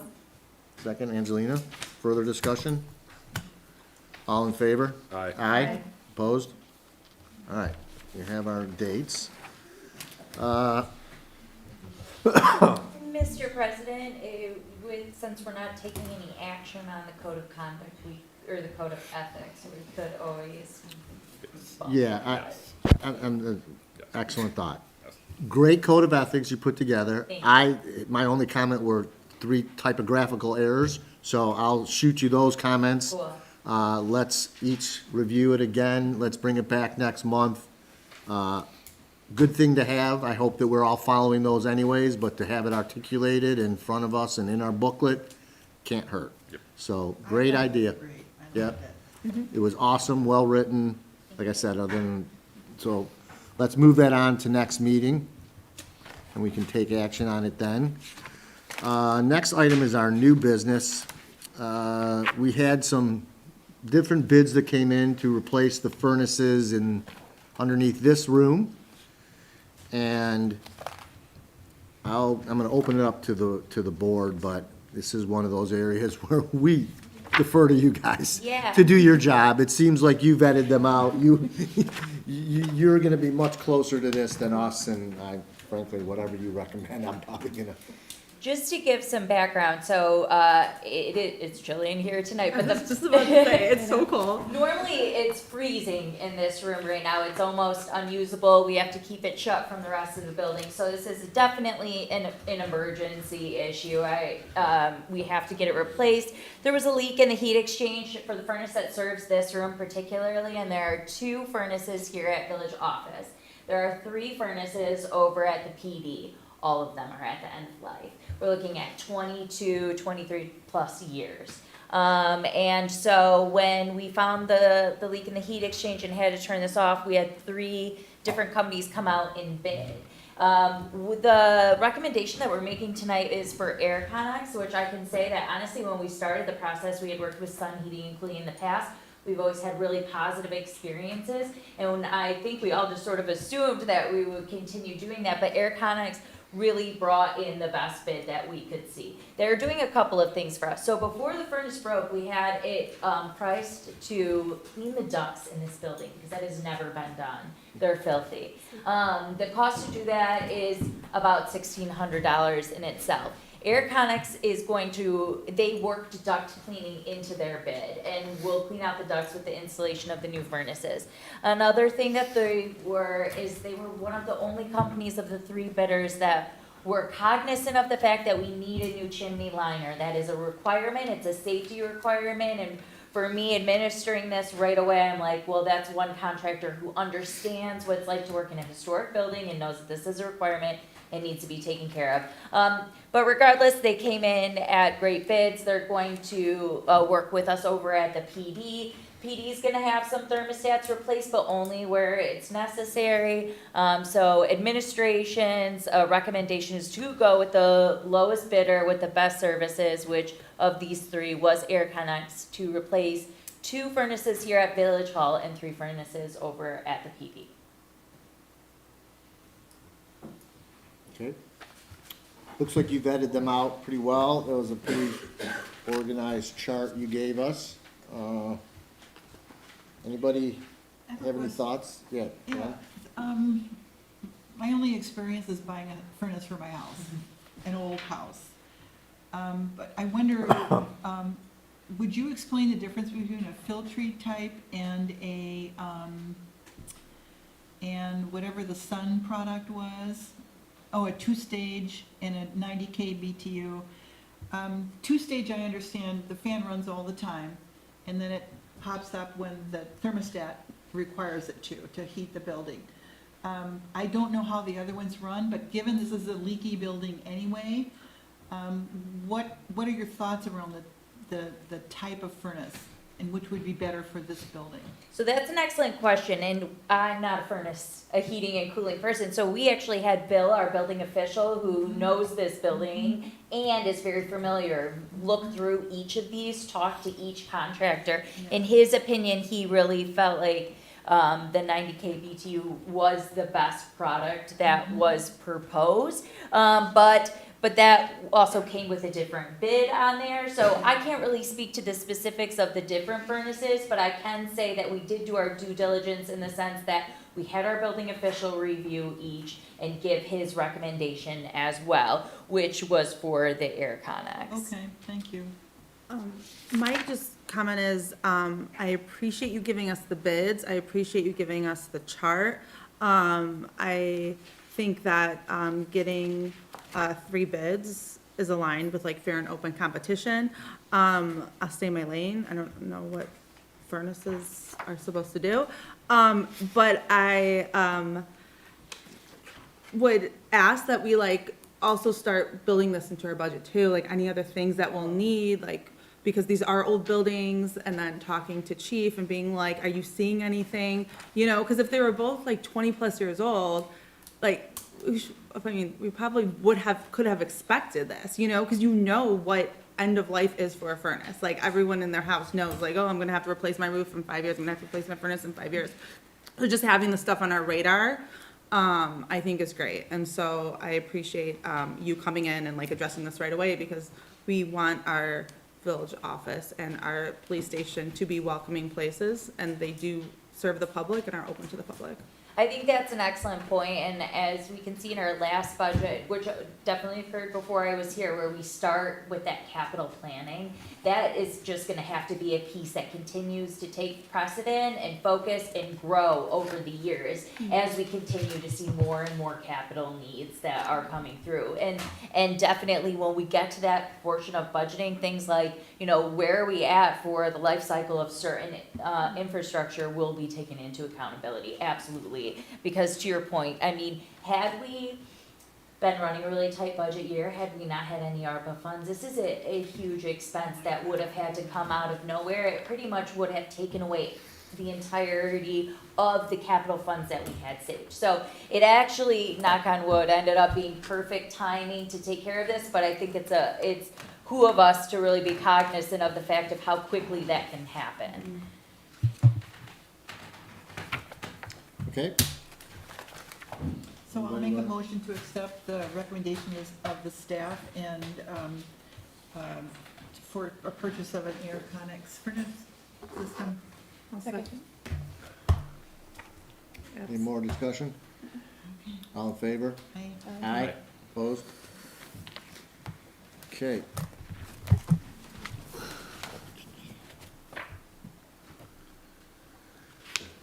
The next item on our agenda is consideration for a land division and combination application for 32635 Franklin Road. So this, I'm gonna give a brief introduction and then I'm gonna say something on this. So this is the, two residents that are doing what would typically be called, boundary adjustment. So it's a land division from one person's property and taking that property that they purchased and adding it onto the other person's lot. This particular application, between, the two neighbors, Alex and his wife Stephanie and Cassius and Jackie, they asked me as an attorney to assist them in preparing the documentation for their, purchase and sale. So although I have no conflict of interest on this matter, I think as just a matter of course, I'm gonna recuse myself from taking action, although I'll still sit here and help assist, but I'm not gonna participate in the discussion and will abstain from voting on this. So Pam, if you wanna go ahead and just, if you have any. already. You thought you were just seat filler. Just a seat filler. You pulled a fast one out.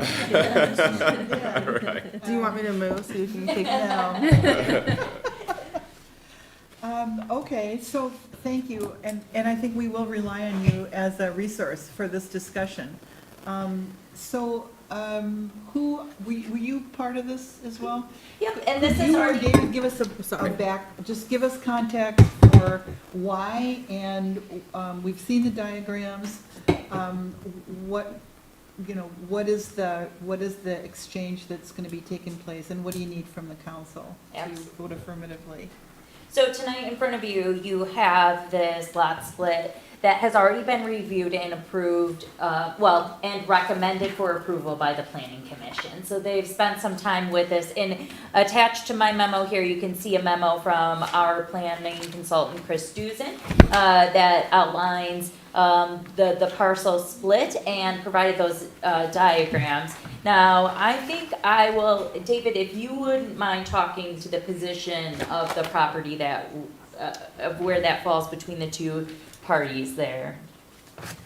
I know that it's all taking place right here, straight across the green, outside of the Drake's facility.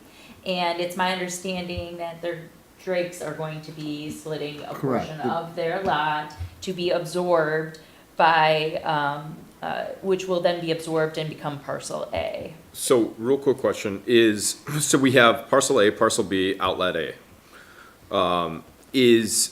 Was outlot A originally considered one parcel with parcel B?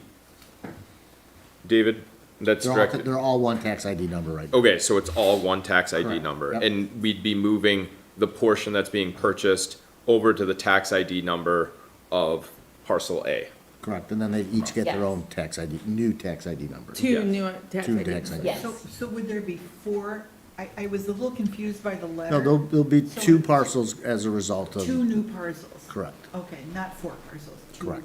Okay. But only two lots. It will result in two lots. Yep. Yeah. Right now, Alex and Stephanie have a square parcel, and Jackie and Cassius have an L. L. And essentially, they're loping off almost all of the L except for the little part between the line and the dot, dot, dot. So all of that outlot A, and the reason why it's not all of outlot A is because the little between the line and the dot, dot, dot is the balance of outlot A. So a portion of outlot A will stay as part of parcel B, and then the remainder will become part of parcel A. So Alex and Stephanie will now have a deeper property, which would allow them ability to which now changes their rear setbacks. And Jackie and Cassius still have this parcel which operates their business, and the little, as Chris mentioned in his memo, the ... is parking lot. And Cassius and Jackie also own lot 132, which is sort of that shaped corner parcel, which is, again, a separate tax ID number, completely separate plat from lot 15 and lot 14, and not a subject to this discussion. Okay, so, one, fully support it.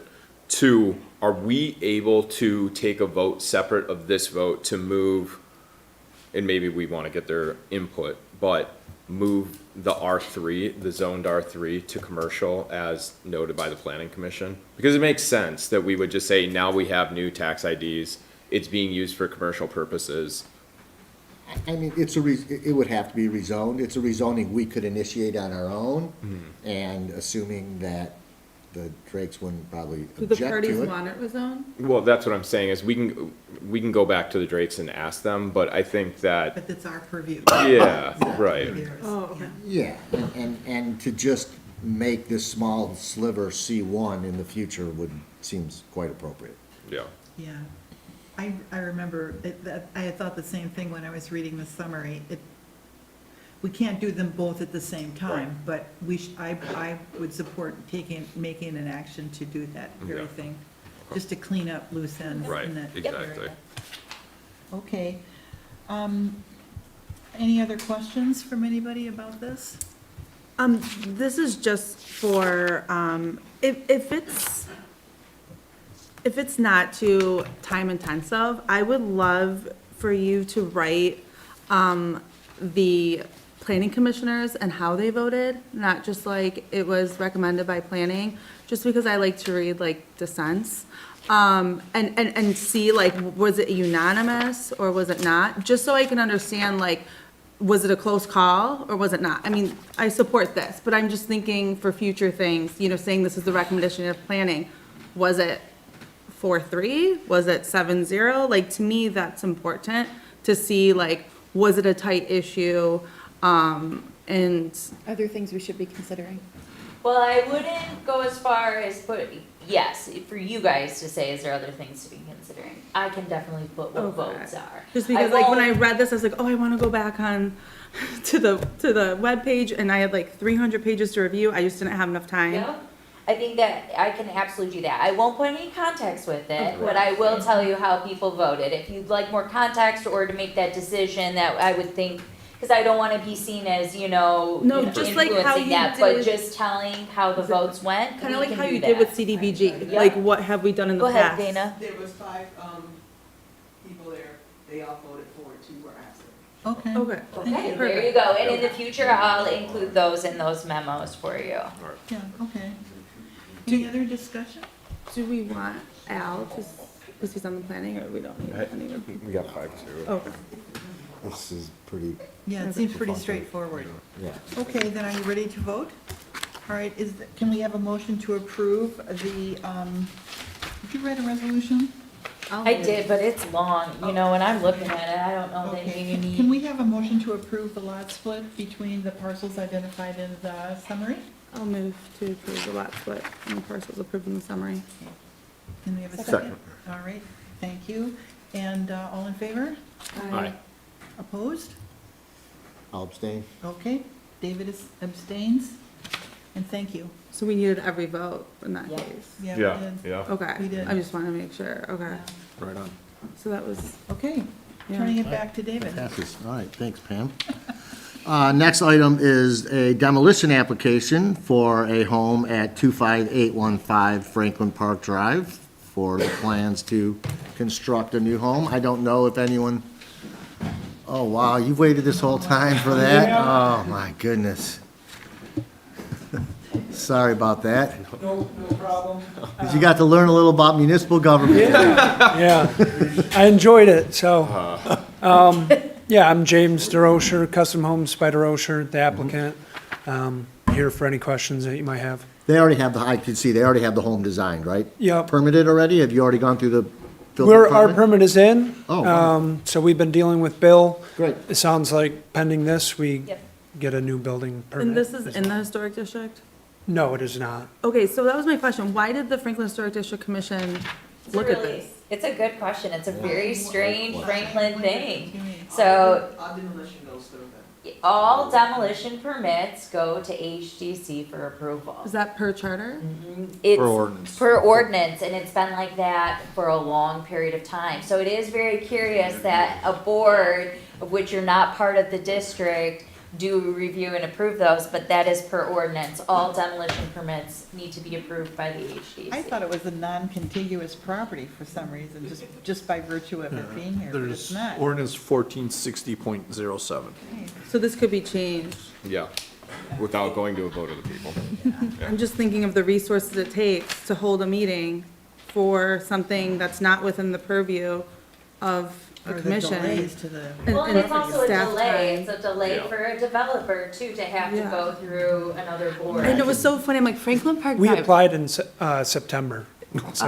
I was like, is there a carve out for this one property Yeah. that's historic? Like, I was thinking that your actual Yeah. home was historic. Yeah.